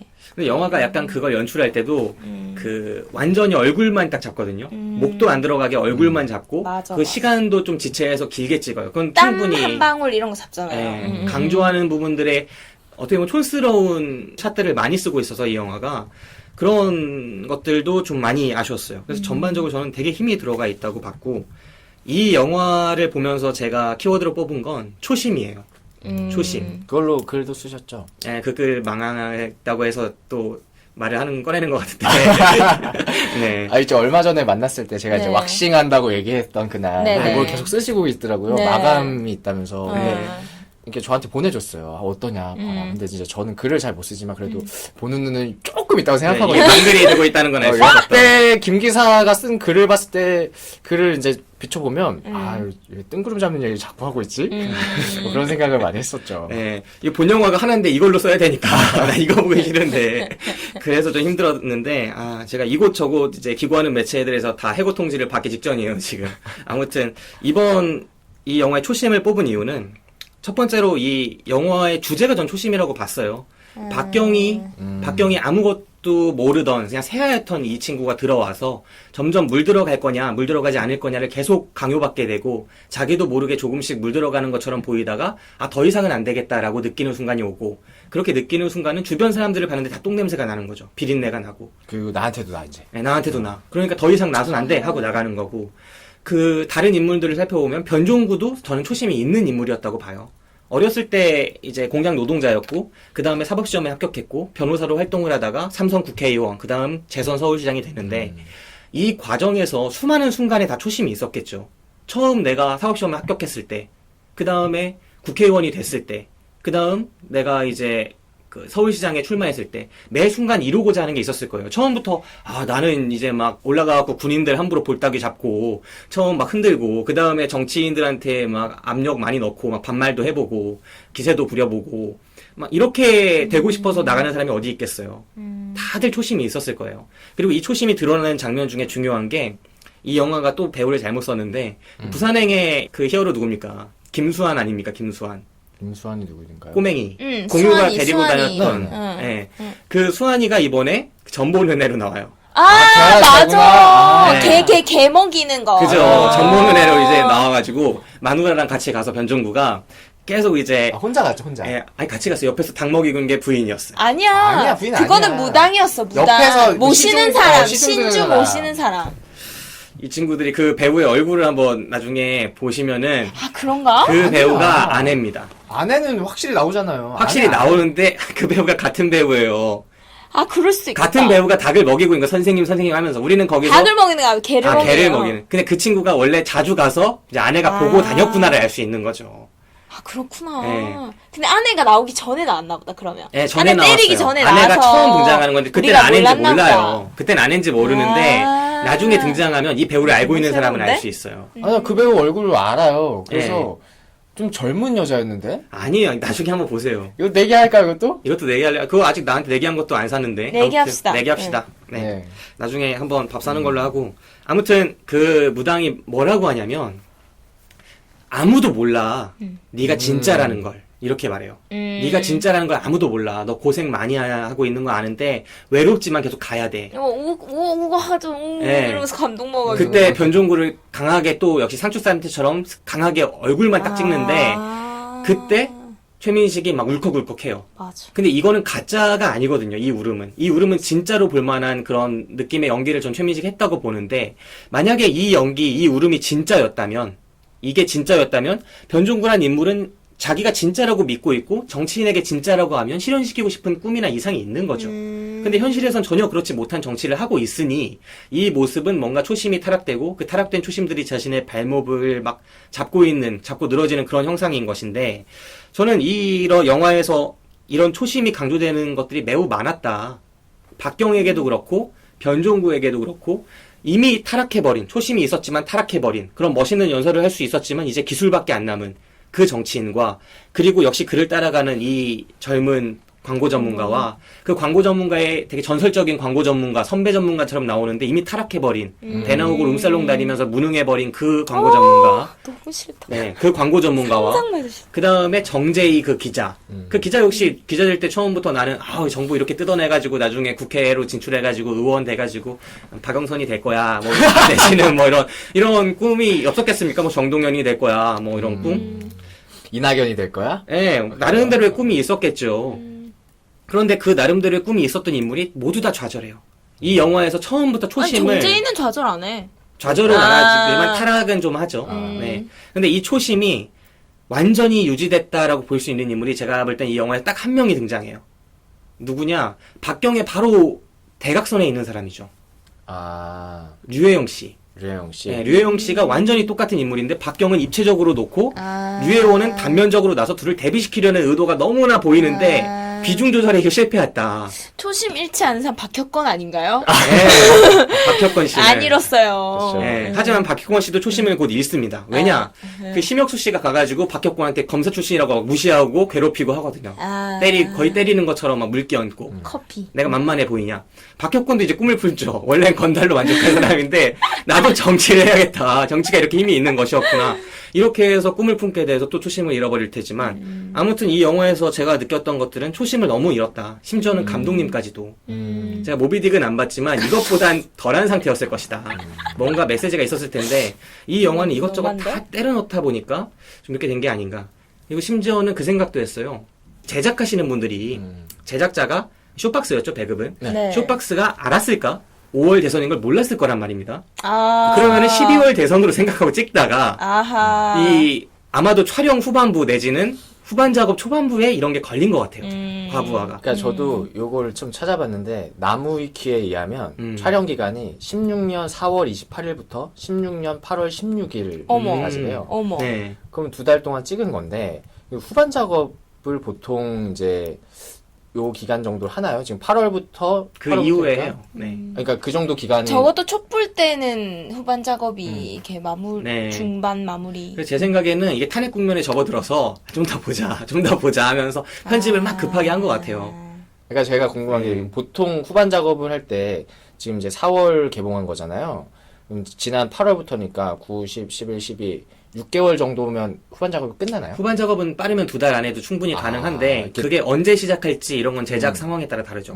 촬영이 끝난 지 뭐 6개월 후에 시작할 수도 있고 왜냐면은 배급을 언제 하느냐에 맞춰서 후반 작업을 그때 근접해서 하는 경우가 많거든요. 그럼 개봉 시기가 확정되는 거는 보통 얼마 전에 확정이 되나요? 그런 건 상관이 개봉 없나요? 시기도 연초에 확정하는 큰 영화들도 있고 네. 그때 가서 때려 넣는 봄, 가을 영화도 있는데 이 영화 같은 경우는 때려 넣는 영화에 속하죠. 배우들 인터뷰를 보면 다들 우연이라고 네. 막 인터뷰를 했더라고요. 심윤경 씨나 뭐 최민식 씨의 인터뷰를 몇 개 봤는데 음. 정말 우리도 이렇게 될 줄 몰랐다. 시기가 너무 딱 겹쳤다. 그건 정치일 같은 발언이고. 네. 자, 아무튼 그래서 저는 초심을 뽑았어요. 두 인물이 변해가는 모습들, 변해가는 모습들, 그리고 초심을 지키기 위해서 끝까지 지켜낸 인물이 류혜웅밖에 없다는 것. 그러면은 이 영화에서 초심을 끝까지 지키기 위해서 영화가 관객들한테 하는 말은 너 정치에서 그냥 빠져라. 정치는 다 똥물에 속에서 진주를 찾는 거야. 봤지? 심혁수도 저렇고 변종구도 저래. 박경도 여기선 변해갈 수밖에 없어. 멀리서 보는 정재희도 똑같잖아. 완전히 초심을 지켜낸 사람은 그 사람밖에 없어. 그냥 끝까지 자기의 철학대로 밀고 나가다가 안 될 때 사표를 던지고 떠나는 류혜영밖에 없어. 심지어는 조금 진보처럼 보이는 2번이었던 라미란이나 3번이었던 그 허만길 후보 둘 모두 다 약간씩 썩거나 타협하거나 그런 부분들이 있어. 라미란은 아들라 문제 나올 때 완전히 감싸고 정정당당하지 못하게 그 팀 멤버들 선거운동하는 사람들도 끝까지 그러잖아요. 뭐 남에 대해서 확인되지 않고 검증되지 않은 보도들을 막 은근히 풀어버리고 이런 것들을 하는 모습. 허만길 씨 단일화를 돈 가지고 막 장난질 치는 모습. 이런 모습들에서 이거는 국민들에게 정말 정치 혐오를 불러일으킨다. 그것뿐만 아니라 기존의 정치인들, 자기 철학을 갖고 자기 사상을 갖고 끊임없이 자기의 오늘하고 투쟁하고 있을 그런 사람들을 모욕하는 영화다. 정의당처럼 보이는 그런 사람들이 정말 그렇게 노골적으로 돈 밝히고 그럴까요? 그랬으면 저는 크게 더 성공했으리라 봅니다. 이미 이번당 들어갔겠지, 그럴 거면. 허만기 씨가 그렇게 노골적으로 이렇게, 돈 입금됐어? 그러면 이제, 기쁩니다, 여러분. 제가 이제 뭘 이뤘습니다. 이러잖아요. 돈 허만길 입금되자마자. 씨는 모르고 밑에서 물밑 작업을 했을까요? 아니면 허만길까지 알고 있었을까요? 허만기한테 그랬잖아요. 입금됐습니다. 이랬잖아요. 그러니까 우리 정치 자금이 입금됐습니다 대사가 들려요? 입금됐습니다. 그런 거 아니었어요? 아니죠. 우리가 모으기로 했던 후원금이 다 들어왔습니다. 그래서 후원금이 다 찼습니다. 이렇게 얘기한 거 아니에요? 그랬어요? 그건 그러면 모르겠고. 그래서 약간 정치 혐오 내지는 일종의 그런 사람들을 모욕하는 영화다. 심지어는 유권자까지도. 유권자들은 이런 이야기 너무나 많이 봤고요. 그 나경원, 박원순, 이재명, 김대중, 김문수, 정몽준, 홍준표 다 옛날 사람들이에요, 사실은. 지금도 활동하신 분들 계시지만 현재 젊은 정치인들도 아니고 최소한 3선 이상 하셨던 분들이거나 지역 정치에서 이미 한 자리씩 하고 계시는 분들이거나 그런 분들을 데리고 그런 분들이 일으켰던 그런 문제들을 이 영화에 때려박은 건 좀 과도했다. 새로운 이 한 발짝 나아간 영화가 아니라 좀 구태한 영화다. 그래서 현실 정치에 어떤 파문을 던질 수 있을까 이게 심지어 더 자극적이지도 못하다면 그런 생각을 많이 해서 초심이라는 키워드를 뽑아봤습니다. 네. 그럼 잠시 쉬고 댓글 소개 한번 해봅시다. 댓글 소개 뭐 할 것도 많지는 않아요. 우리가 댓글 못 읽어드렸어요. 아니요. 그거 읽어드렸죠. 그랬나? 네, 하나만 말씀드리면 돼요. 그 밑에 깐디 쉬뽕님이 해주신 말은 읽었으니까. 그때 읽었으니까. 댓글이 그러면 하나나 달렸네. 그리고 김 기사가 댓글에 직접 달아주시는 게 더 낫지 않아요? 제가요? 네. 그냥 여기서 방송에서 소개하는 걸로 가름하고자 합니다. 그분들 안 들으실 않을까? 아무튼 5월 2일날 로카로카님께서 네. 여배우 특집 다음 편은 언제 업로드가 되나요? 저도 심은경 배우가 너무 좋네요. 보면 행복 에너지가 넘치는 느낌이에요. 네. 라고 적어주셨어요. 저는 이거를 댓글을 하나 보고 그래도 여배우 특집을 듣는 사람이 있구나 이런 거를 생각을 했어요. 사실은 맨날 우리가 보면은 3,400씩 나오지만 그 3,400명이 댓글을 안다니 듣고 있는지 안 듣고 있는지 알 수가 없지 않습니까? 들었겠죠. 들었으니까 카운팅이 되는 거 아니겠습니까? 네, 아무튼 이렇게 기다려주시는 분이 계시다는 거에 아주 뿌듯함을 느꼈어요. 감사합니다. 네, 다른 분들도 댓글 이렇게 남겨주시면 정말 좋을 것 같고 심은경 씨는 저는 이 영화에서도 기대하면서 많이 봤어요. 제가 좋아하는 배우기도 하고 기대하면서 봤는데 사실은 좀 많이 성숙한 모습으로 등장하잖아요. 평소보다는 어린 티는 하고 앳되고 한 모습에서 공구학번이죠. 공구학번으로 네. 나오죠.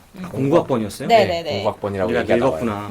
공구학번이 대선판에 들어가서 1등 광고 전문가가 되는데 그런 모습들을 좀 보면서 그래도 이 배우는 꾸준히 어려운 배역들을 맡아서 연기를 하는구나라는 생각이 들어서 좀 좋았습니다. 네, 근데 좀 뭐랄까 좀 안 어울린다는 생각도 좀 했고요.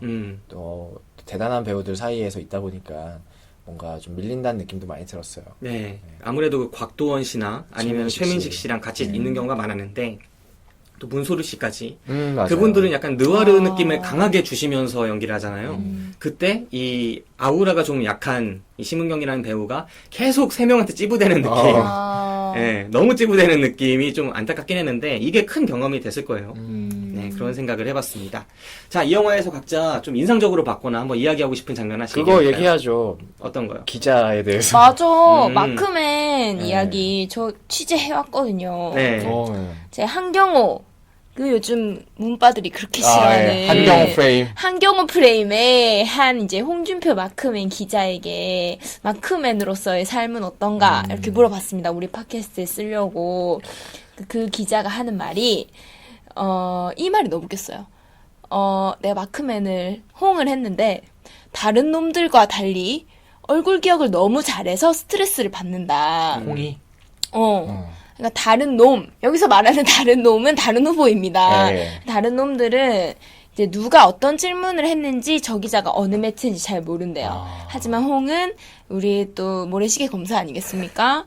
누가 나한테 어떤 질문을 했는지 모두 기억한 다음에 비슷한 질문을 계속한다. 혹은 보도가 나간 뒤에 너 임마 너 그렇게 기사를 쓰냐? 이렇게 반말을 하면서 아, 너무 좋아. 무안을 주기 때문에 너무 힘들었다. 이번 대선에서 그렇게 하더라고요. 네, 홍준표는 기자들과 가장 친한 역대 검사 중에 진짜 가장 친한 사람으로 꼽히고 또 많은 사람들을 활용을 했었죠. 많은 기자들을. 그래서 홍준표의 상사치고 명을 다 임기를 다 마친 인물이 드물다. 다들 비리가 걸리거나 뭐가 걸리거나 해서 모가지가 많이 날아가셨던 분이죠. 저는 홍준표 하면 기억나는 게 그거밖에 없어요. 그때 이제 한창 YTN에서 그 생생 영상인가 무슨 영상 있잖아요. 돌발 영상. 돌발 영상. 거기서 나왔던 것 중에 그때 이제 그분 누군가요? 고승덕 변호사가 정치 처음 들어와서 뭐 대변인을 한다고 해가지고 뭔가 그쪽 당에 굉장히 안 좋은 일이 있었어요. 근데 고승덕 변호사가 여기 가운데 앉고 옆에 홍준표 의원이 앉아 있었는데 계속 고승덕 변호사가 계속 질문 공격을 받는 기자들한테 막 당황해가지고 막 어버버하고 있는데 갑자기 홍준표 의원이 아유 김 기자 식사했어요? 이 얘기만 계속하는 거야 한 10번을 막 질문하는데 계속 식사했어요? 밥 먹으러 가죠 식사했어요 이거밖에 안 하는 거예요. 그래서 대단한 사람이다 진짜. 부릴 줄 아는구나. 그거밖에 생각이 안 나요 저는. 홍준표와 그 다음에 지금은 구치소에 계신 것 같지만 조윤선 씨 하면은 네. 기자들이 정말 좋아하는 보수 정치인이에요. 진보 기자들조차도 많이 좋아하는 인기 정치인들이었고 그리고 그 사람들이 왜 그런지를 가까이서 보거나 좀 멀리서도 꾸준히 봐온 사람은 이해할 수 있을 거라고 생각해요. 그 사람은 매우 격식 없이 많이 다가가고 그 다음에 적극적으로 기억해주고 하는 것들이 이미 기자를 통해서 커오거나 기자들을 많이 만나본 사람 특유 혹은 기질 자체가 좀 친근한 느낌도 있고요. 그래서 홍준표가 20%를 동원한 그 저력 중에 하나는 이런 부분이 있을 거라고 생각해요. 신복들도 많잖아요. 네, 물론 윗사람들은 좋아하지 않습니다만 그리고 포커스 뉴스인가요? 뭐 성명서 같은 게 나왔더라고요. 난리 났던 성명서였었죠. 위에서 홍 기사를 밀어라, 홍을 밀어라, 뭐 이런 거가 내려왔었다고. 네. 영화에 나온 그 대사 무슨 말인지 아셨어요? 전현 송구라로 유명한 년이야 이렇게 하잖아요. 곽도원이. 송구라요? 어.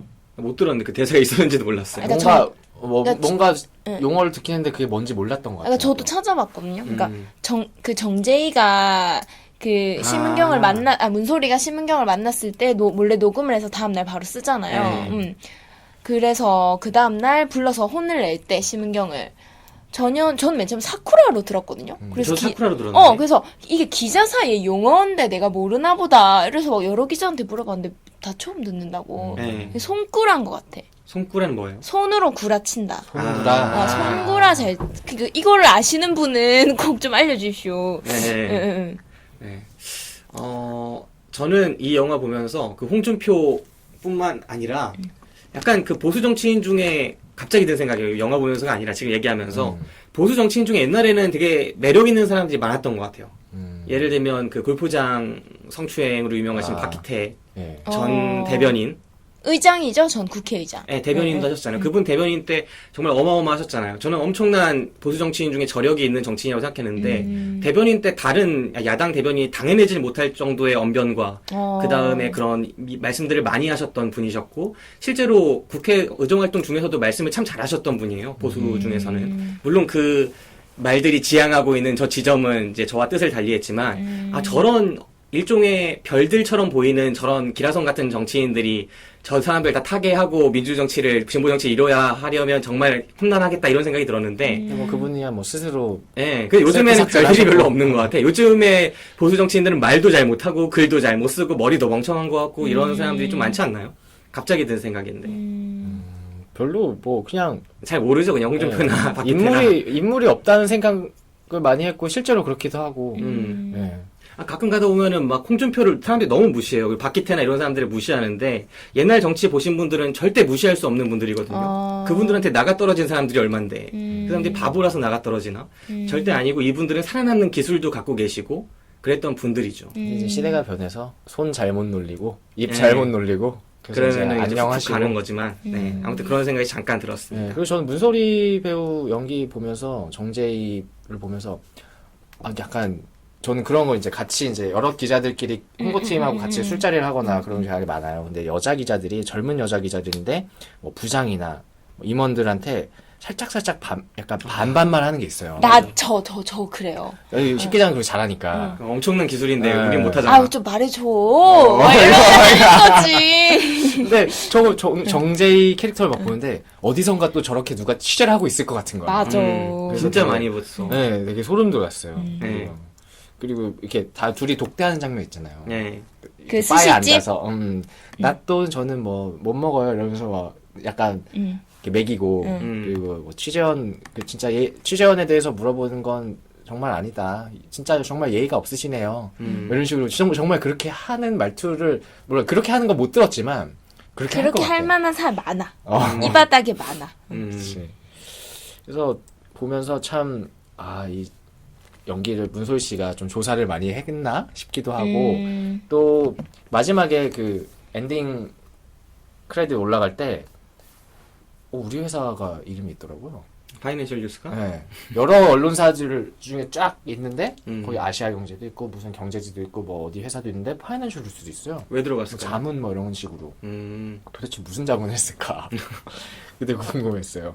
그리고 이제 YTN이나 상호명도 실제로 나오잖아요. 그래서. 네. 문소리가 YTN 기자로 나오잖아요. 네네네네. 근데 이제 그게 그냥 갖다 쓰는 건지 음. 아니면 허락을 받고 쓰는 건지 그건 좀 궁금하더라고요. 원래대로라면 막 써도 되는데 여기서 허락을 받고 쓴 거겠죠. 근데 기자들이 긍정적으로 안 나오잖아요. 네. 근데 그걸 또 하게 해주나 싶기도 하고. 네. 신기했던 거는 가그린이라는 상호명이 그대로 나오더라고요. 가그린이요? 네. 아, 그 광고할 때. 화이트도 엄청 나오잖아요. 하이트? 응, 맥주. PPL일 수 있겠네요. 네. 또 기억에 남는 장면 저 하나 꼽아보자면, 이 영화가 되게 아쉬웠던 걸 계속 얘기하게 되는데, 이 영화가 좀 너무 실망스럽게 여겨졌던 것들이 디테일에 너무 약한 것 같아요. 하고자 하는 말이나 무게감은 강한데, 디테일이 어느 정도 수준으로 약하냐면, 예를 들어, 그 라미란 후보가 뭐 가슴 보여주고 막 이런 식의 것들이 약간 나오면서 지지율을 막 따라가고 있는 것처럼 보이는데 실제로 그런 식으로 이벤트를 벌인다고 해도 지지율이 그렇게 오르지 않거든요. 그리고 최민식이 중간에 뭐 쓰러지는 모습 나오잖아요. 토론을 하다가 네네. 쓰러지는데 그때 유령을 보죠. 자신이 차로 치어 죽인 사람의 유령을 보면서 막 갑자기 호흡이 곤란해지고 그러면서 쓰러지기까지 되는데 쓰러지고 나서 지지율이 또 막 낮아져요. 근데 그런 것도 사실은 현실 정치에서 과연 그럴까 하는 의문이 당연히 따라붙을 수밖에 없어요. 근데 이게 영화가 저는 가장 큰 문제라고 생각하는 게 이 영화 전체를 관통하는 선이나 주제가 없다고 그랬잖아요. 근데 사실 그 주제가 저는 명확히 있다고 생각하고 내가 영화를 찍었으면 주제를 맞출 만한 부분이 있었을 거라고 생각해요. 그게 민심이고 이 영화가 선거 전체를 그 하나의 커다란 테마 내지는 가장 커다란 사건으로 하고 있다 보니까 당연히 그 사전에 그 지지율이 가장 중요할 수밖에 없거든요. 근데 그 지지율이 어떻게 영화에서 표현되느냐 흐지부지 돼요, 항상. 그냥 사람들 말로만 2% 올랐어요. 2% 떨어졌어요. 한 번 막대 그래프 나오고. 우리 떨어졌으니까 단일화해야 돼요. 단일화해야 돼요. 합쳐야 돼요. 예. 근데 그게 아니라 이 영화의 가장 중요한 게 순간순간의 지표가 되는 게 바로 그 지지율이고 이 지지율이 점에서 선으로 변하면서 이 영화가 뭔가 하나의 주제로 관통되고 있구나. 하나의 목적지를 향해 달려가고 있구나. 이렇게 묶을 수 있어야 했기 때문에 그 지지율을 어떻게 보여줄까 고심했어야 하는데 영화를 전체에서 보면 그걸 고심한 흔적이 하나도 없어요. 단 하나도. 그게 너무나 아쉬웠어요. 어떻게 CG라도 보여주던가 외국 영화 보면서 그 신문이 착착착착 쌓이고 막 그래프 막 보여주고 막 그런 특수효과 쓰는 경우도 많잖아요. 그렇죠. 뉴스같이 촌스럽지 않고 그냥 영화 배경의 그래프만 이렇게 옆에 이렇게 나와도 맞아. 되고. 근데 이거는 그런 것들을 마치 공중파 3사, 지상파 3사가 그 선거 방송 하는 것만큼의 노력도 안 기울인 것 같아요. 그래서 그런 부분들이 좀 많이 아쉬웠고, 또 아쉬웠던 것 중에 그 심은경 씨가 화려한 데뷔를 하는 장면들 있잖아요. 화려한 데뷔를 하는 장면들인데. CF 거꾸로 돌린 거? 네, CF 거꾸로 돌려서 결국은 라미란이 뭐 멋있는 CF를 찍었다. 근데 거꾸로 읽으면 완전히 별로다. 예, 그런 모습으로 딱 거꾸로 찍으면서 사실은 변종을 미뤄야 한다. 이렇게 하루 만에 그 CF를 만들어냈다고 해서 어마어마한 찬사를 받는데 그 CF가 얼마나 대단한 건지 어떤 느낌인지 전혀 안 와닿거든요. 그게 도대체 이 사람을 이 초짜를 그 하이클래스로 올릴 수 있는 바로 심혁수나 변종구가 대면할 수 있는 위치까지 맞아. 끌어올릴 수 있는 그런 성과였느냐. 이것도 그냥 영화가 퉁치고 넘어가 버리죠. 그리고 영상 만진 것도 네. 우리나라 같이 IT 강국인데 그렇게 잘못 만졌다가 IP 추적 당하면 한 방에 더 훅 갈걸요? 그죠. 그리고 막 정보 푸는 것 이런 것들도 뭐 오유나 이런 게시판에 푸는 것 같은데 그런 것도 상당히 허술하게 등장을 하죠. 그래서 맞아. 영화가 처음부터 끝까지 너무나 허술하다. 그냥 힘들어간 장면이 있는 것뿐이지 그것들을 어떻게 꼬맬지 어떻게 할지는 전혀 고려를 안 했다. 그래서 저는 이 영화가 하나부터 끝까지 너무나 아쉽네요. 네, 기억에 남는 장면들 있으세요? 아니 아까 박혁건 배우 제가 되게 좋아하는데 소모됐지 여기서. 네 그쵸. 근데 좀- 그 와중에 너무 잘했어, 연기. 만지는 연기. 거길 너무 노골적으로 계속 만지는 거야. 그러니까 그것도 인상 깊었고 그냥 배우들 보는 재미가 저는 제일 컸던 것 같아요. 근데 그 김기사랑 이 영화 보고 나서 그 얘기했었잖아요. 아까 말한 유해영 배우의 역할 네. 되게 아쉬웠다. 네. 찾아보니까 정치 컨설턴트 역할이더라고요. 근데 하기에는 그냥 인턴 같은 느낌이 아니었어요, 영화에서는? 근데 인턴인데 그렇게 후보랑 대면해서 직접적으로 조언을 할 수 있는 건 전 책사의 역할을 하고 있고 그건 나이나 그러네. 이미지는 그러네. 인턴인데 어. 그러니까 이게 아니, 정체성이 내가 무슨 불분명하죠. 하여튼 미국물 좀 먹었어, 내가 봤을 때. 무슨 미국물 먹은 정치인 2세? 약간 그 유력 정치인 2세 약간 라미란 그런 자체도 느낌? 스탠퍼드 나왔으니까 연구원 출신이고 상당히 유승민 후보의 그런 이력을 따라가는 듯한 느낌이 있는데 아무튼 류혜영 씨도 네. 근데 저는 그분이 그분인지 몰랐어요. 저는 그분의 얼굴을, 유해영 씨의 얼굴을 이제 검색을 해보니까 아, 응팔? 응팔에 나왔던 그분이더라고요. 까칠하신 분. 몰랐는데. 성보라. 네. 근데 보니까 뭐 데뷔는 2007년도 했다고 하고 10년 정도 했다고 하더라고요. 네. 그리고 91년생이시고 그래서 뭐 그분이 근데 좀 아까 김 기사가 얘기한 것처럼 되게 이상하게 나온 것 같아가지고 그죠. 중요한 역할인 것 같으면서도 안 중요하게 나오니까 좀 애매했던 것 같아요. 사실 심은경이나 류혜영이나 둘 다 90년대생들처럼 보이는데 거기서 80년생들이 가도 못할 만한 일들을 그렇게 막 말도 그렇게 하고 직접 대면하고 엄청 중요한 역할들을 하고 있는데 그럼 무슨 정치 컨설턴트가 거기 가가지고 얼마나 능력이 있길래 가서 그런 걸 하고 있나. 시민급 행보를 보이고 있어요. 이준석이 지금 하고 있는 거 봐요. 이준석도 되게 힘들다고 사실은. 이준석이구나. 예, 이준석도 되게 힘든데 걔네가 이준석보다 훨씬 더 클래스 있게 행동하고 있잖아요. 그 영화 속에서는 하고 있는 역할은. 이준석 과연 김무성 앞에서 그렇게 하고 알고 있었을까요? 전혀 못했을 것 같은데. 그런 생각이 정말 많이 들었어요. 예. 아, 네, 제 인상 깊었던 장면은 최민식 목 뒤에서 땀 흐르는 장면. 그 장면 진짜 영화에서 제일 좋았어요. 언제 흘렀죠? 출마 연설 빡 하고 뒷모습으로 줌을 아웃으로 당기거든요. 그때 그러니까 땀에서부터 시작해서 줌을 아웃으로 당기는데 그때 되게 진짜 좋았어요. 아, 이 사람의 어떤 애정을 줄 수 있는 그 장면이었어. 근데 그것 때문에 뒷부분에 좀 흐려졌죠. 음주운전하고 이런 것 때문에. 네. 변종국까지 이야기를 해봤습니다. 아쉬운 점 하나만 더 얘기를 해보자면 이 영화의 사실은 핵심 장면 같은데 박혁권 씨가 하는 역할이 있죠, 영화 속에서. 네. 되게 이상하게 지나가지 않나요? 맞아. 영화의 큰 맥락하고 상관없이. 맞아. 예. 그냥 진짜 박혁권 캐릭터를 위해서 음.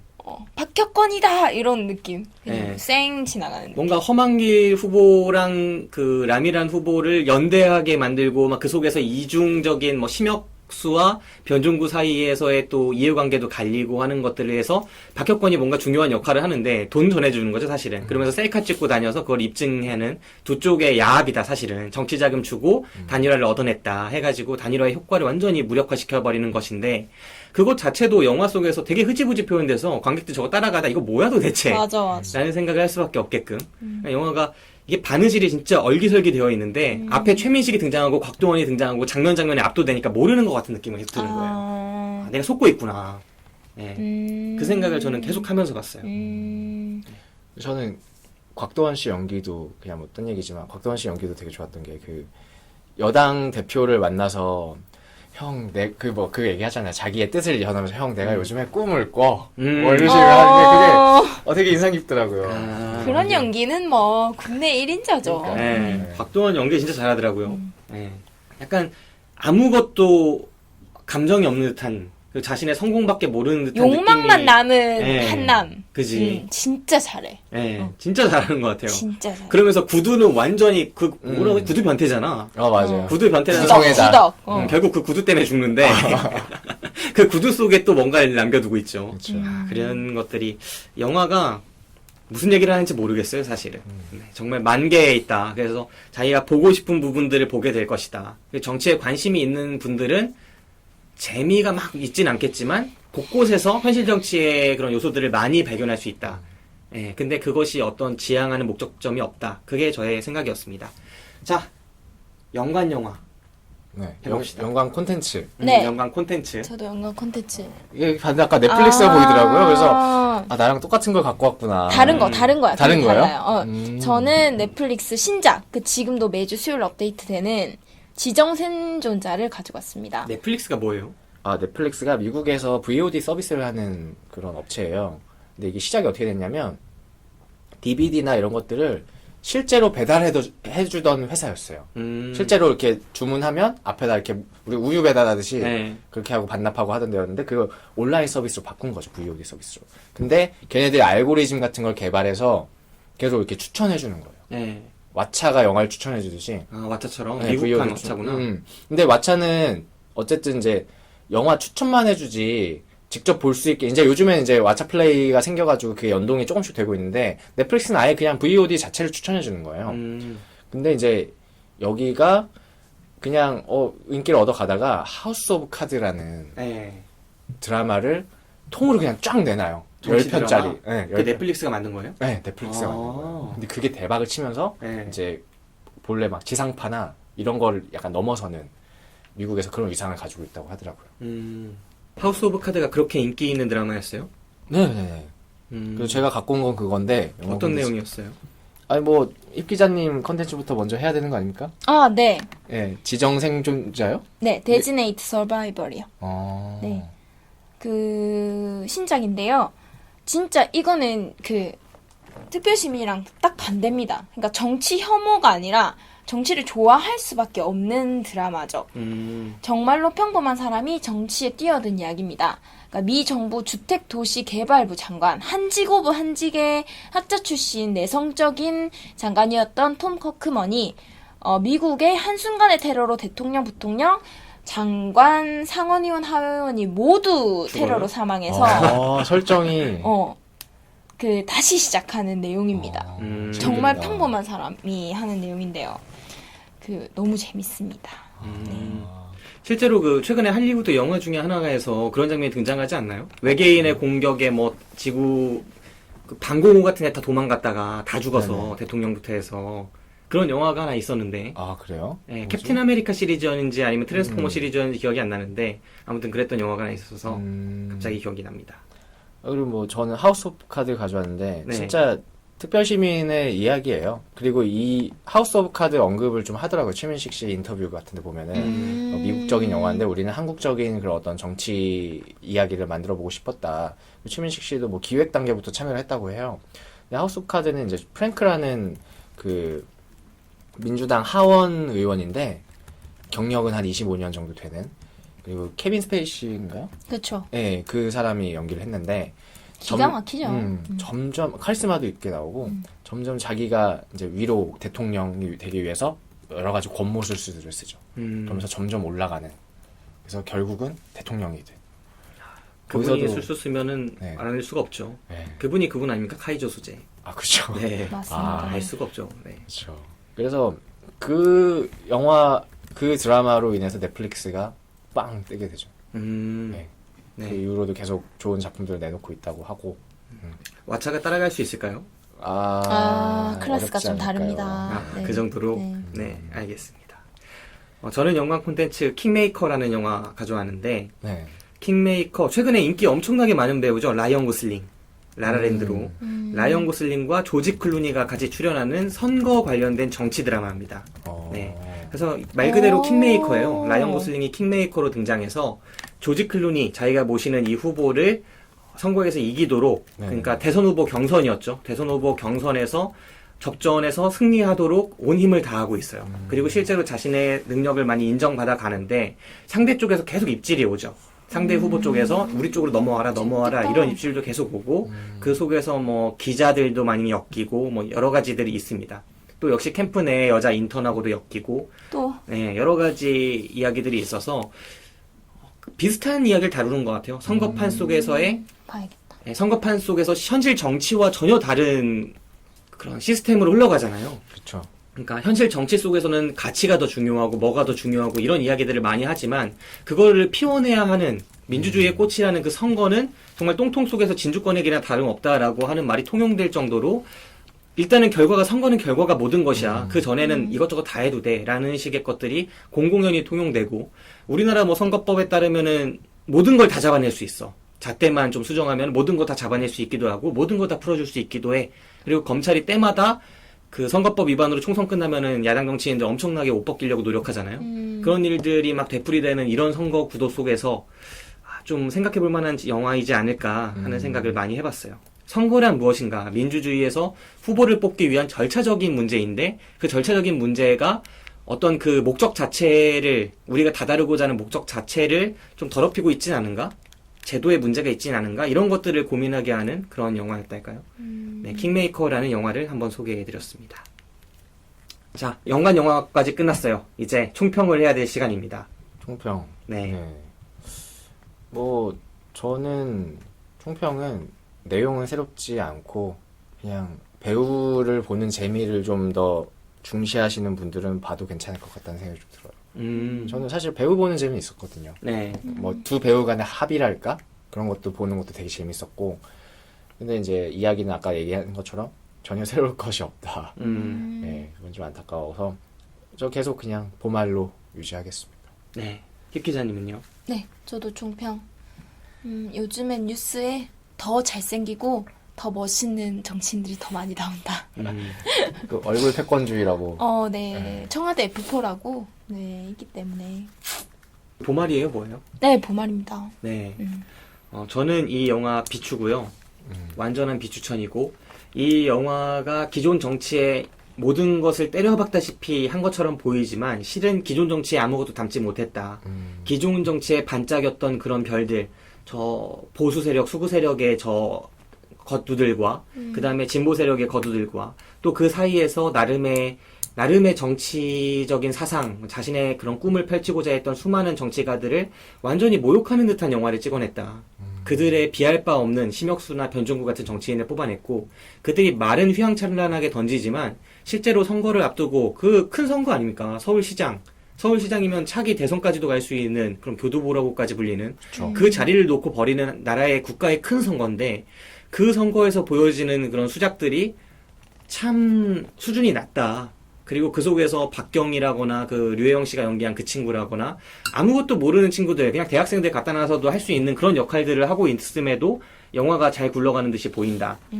그리고 영화 속에서 펼쳐지는 수많은 행적들은 아까 말씀드린 것처럼 정말 어디로 가는지도 모르겠고 어떻게 꿰어놓은지도 모르겠고 영화가 뭘 중요하게 생각하는지 뭘 덜 중요하게 생각하는지도 모르겠고 영화 한 편을 다 끝났을 때 남는 건 변종구가 마지막에 상추쌈을 싸주는 거랑 이게 마치 그냥 넌 더 이상 말하지 마라는 건지 유권자를 향해서 던지는 어떤 메시지인지 모르겠고 심은경이 나는 유권자로 돌아가겠어라고 하는 메시지도 관객들한테 크게 와닿지 않는다고 생각해요. 그래서 이 영화 자체가 남기는 게 별로 없다라는 생각으로 저는 비추를 드립니다. 자, 오늘 영화 소개 특별시민 끝났고요. 특별시민이란 영화 자체가 약간 맥락이 없어서 오늘 방송 자체도 맥락이 없게 나온 것 같아요. 일단 저는 좀 좋았던 게 네. 간만에 큰 영화 그래서 맨날 이상한 영화 갑자기 꽂혀가지고 다큐하고 아나백님의 인생 영화들 아니었어요? 아니 저는 좋은데 네. 좀 이렇게 거시적인 입장에 이 팟캐스트 입장에서 확장성이 그쵸? 부족하지 않았나. 그러니까 박스권에 한참 그 작은 박스권에 그만해. 갇힌 박스권 얘기 좀 그만해. 확장성이 너무 떨어진다. 주식 좀 그만하세요. 저 주식 정리했습니다. 정리하셨어요? 예, 제가 조금 벌어서 나왔어요. 네. 이제 안 하려고요. 거의 6, 70만 원 벌었던데. 아니야, 40만 원. 40만 원? 200만 원 투자해서 40만 원 벌었으니까. 예. 뭐 전업 나쁘지 투자를 않죠. 해도 되겠네. 예, 근데 이제 그건 맨날 보니까 20억이었으면 아파트 산 거 아니야, 지금. 그렇죠. 네. 근데 이제 맨날 들여다 보면 진짜 돈은 벌 수밖에 없겠구나라는 생각이 들어요. 왜냐면 팍 떨어지는 것들이 항상 있거든요. 근데 그거 사면 당연히 오르거든요. 그리고 근데 제가 주식을 하지 말아야겠다고 생각한 결정적인 계기가 있어요. 뭐냐면 제가 이제 해운업계 출입을 했잖아요. 근데 한진해운이 파산으로 가기 직전에 돈이 엄청 물렸잖아요. 예. 이제 폭탄 돌리기 하느라고. 그걸 보면서 근데 그거는 그런 걸 할 수 있다고 봐요. 근데 그건 예측이 되는 거잖아요. 어쨌든 사람들이 행동했던 패턴들이 있으니까. 근데 아무런 이슈가 없는데 해운주들이 다른 해운사 주가들이 출렁출렁거렸어요. 그걸 보면서 아 이거는 내가 해서는 안 되는 거구나. 내가 예측을 할 수 없다 이거는. 그리고 하려면 제대로 해야지 어설프게 그냥 다른 걸 하면은 진짜 100% 망하겠구나. 그래서 적당한 시점에 뭐 큰 돈은 아니었지만 큰 돈이지만 큰 돈은 아니잖아요. 200만 원이. 빼고 나왔죠. 그래서 어플은 계속 깔아놓고 있는데 돈은 안 넣고 이제 증권 계좌도 해지하고 하려고. 네. 네, 알겠습니다. 박스권 얘기 잘 들었고요. 아, 네. 네. 그리고 우리 소모임 한번 광고해 봅시다. 우리 소모임이 지금 잘 돌아가고 있죠? 아, 저는 키키님이 정말 열심히 하시는 거 보고서 네. 김 기사는 왜 이렇게 못했을까? 무슨 소리야? 못하다니. 공감을 자아내는 것들을 많이 올려주시잖아요. 네. 본인의 취향도 굉장히 이제 드러내 주시고 그런 것들을 보면서 아 정말 역시 약간 박힌 돌이 빠지니까 정말 잘 굴러간다. 무슨 소리야. 내가 이루고자 했던 게 이거라고요. 이 소모임을 운영하는 동안 내가 없어도 굴러가는 어떤 이 모임의 시스템을 구축하는 게 목적이었는데 정말 잘 돌아가고 있는 모습을 보면서 매우 뿌듯합니다. 우리 소모임 처음도 그렇고 지금도 그렇고 우리 팟캐스트 들으시는 청취자 여러분들과 그다음 저희 팟캐스트 운영하는 사람들이 만날 수 있는 그런 기회를 만들고자 운영을 하고 있는 거니까요. 청취자분들이 소모임이라는 어플을 다운받으셔서 저희 블랙리스트를 검색을 해주시면 언제든지 찾으실 수 있습니다. 그리고 제가 없더라도 저와 안화백이 이제 배를 타고 나가더라도 꾸준히 모임은 생존해서 돌아가고 있으니까 여러분이 나오시면은 아주 괜찮은 이득을 얻으실 것 같아요. 아 그럼요. 네, 안화백 동생이 무슨 얘기가 있다면서요? 아 제 동생이 저번 연휴 때 가니까 저한테 한 몇 주 전에 돈을 빌려달래요. 돈이 없다고 19만 원을 빌려달라는 거예요. 야 왜? 이러니까 트라비스인가 뭐 이렇게 돈을 내고 하는 독서 모임이 있어요. 맞아. 네, 나 그거 하고 싶었는데. 네. 청관율 기자가 하는 거. 청관료 기자가 해요, 그거를? 힙하네. 아무튼 힙하지. 그거를 하는데 그게 무슨 회사가 점점 커가지고 지금 스타트업을 차린 건데. 맞아. 강남역에서 하는 거. 네. 그래서 동생한테 하고 싶다. 내가 한번 봤잖아요, 제 동생 김 기사도. 김 기사님이 이런 거 한다. 근데 거긴 공짜니까 한번 가봐라. 공짜라는 싼 매력으로. 근데 나는 뭐 이런 식으로 운영한다. 근데 여기서 이제 가입시키고 이제 뭐 20일 날 간다고 하더라고요. 네. 네. 그래서 근데 얼마 전에 거기 트라비스 뭐 아무튼 거기 갔다 왔대요. 네. 근데 거기 모임을 운영하는 사람들이 있고 아무튼 디테일한 것도 들었는데 그거 제가 이제 김 기사한테 이따가 말씀을 드리겠습니다. 네. 그래서 저한테 얘기했죠. 유료로 운영하는 것은 어떻게 생각하느냐 김 기사에게. 근데 그런 유사 업체들이 굉장히 많이 생겼대요. 그게 성공하면서. 네. 특별히 블루오션은 아닌 것 같은데. 블루오션은 확실히 아니겠지만. 네, 그런 얘기를 해봤어요. 네. 책 모임이라 함은 각자가 이제 책을 읽고 발전적인 삶을 영위하기 위해서 어떤 강제적인 수단을 마련하는 거잖아요. 그쵸. 나는 이 책을 이걸 통해서 읽겠다. 근데 그 동시에 사람들도 만나고 그 사람들이 어떻게 나와 다른 책을 혹은 또 같은 책을 읽고 느끼는지 어떻게 살아가는지 이런 것들도 보고 그런 것들인데 그 모임에서는 훨씬 유명한 인사들을 많이 불러서 각각의 모임장들을 맡기고 그래서 풀어가는 것 같더라고요. 근데 우리 소모임도 비슷한 시스템인 것 같아요. 결과적 지향하는 바는 비슷한 시스템인데 아직 유명한 사람이 없죠. 네, 다들 저희 같은 나이대밖에 없기 때문에 그래도 꾸준히 발전하고 있습니다. 여러분 청취자분들이 나와주셔야 돼요. 네, 그래서 이 광고를 말씀을 한번 드렸습니다. 육 기자는 가입했나요? 근데 어차피 부산이기 때문에 네. 저는 준비가 돼 있습니다. 네. 저희 책 모임과 영화 모임을 꾸준히 열고 있으니까 관심 있으신 분들은 나오셔서 저희 운영진들과 함께 영화나 책을 보고 또 그거에 대한 이야기를 나눌 수 있는 그런 시간을 가졌으면 좋겠습니다. 지금까지 특별시민에 대한 방송 마쳤고요. 저는 김기사. 안화백. 힙 기자였습니다. 네, 지금까지 들어주신 여러분들 감사합니다. 감사합니다. 감사합니다. 블랙리스트와 함께 오늘을 즐거워합시다.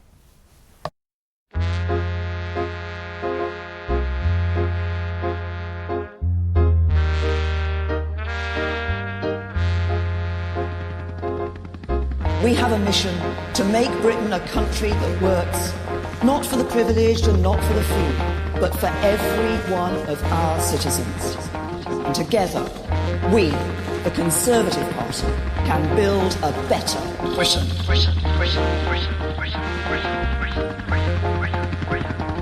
She's a liar, liar. She's a liar, liar. No, you can't trust her. No, no, no, no. She's a liar, liar. She's a liar, liar. No, you can't trust her. No, no, no, no.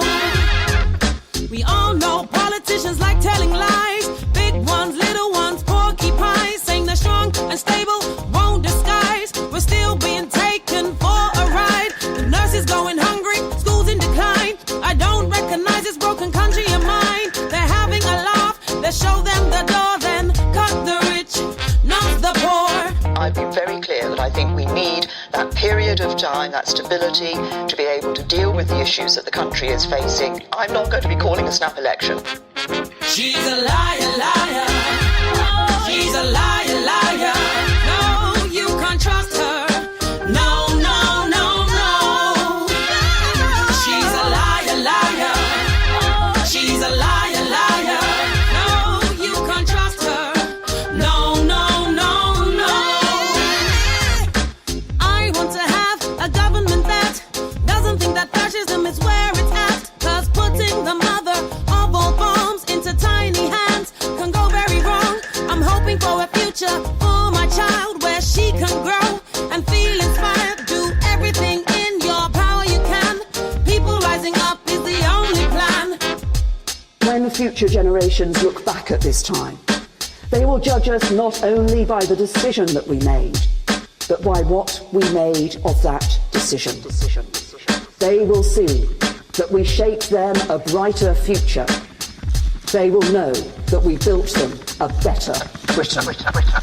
She's a liar, liar. She's a liar.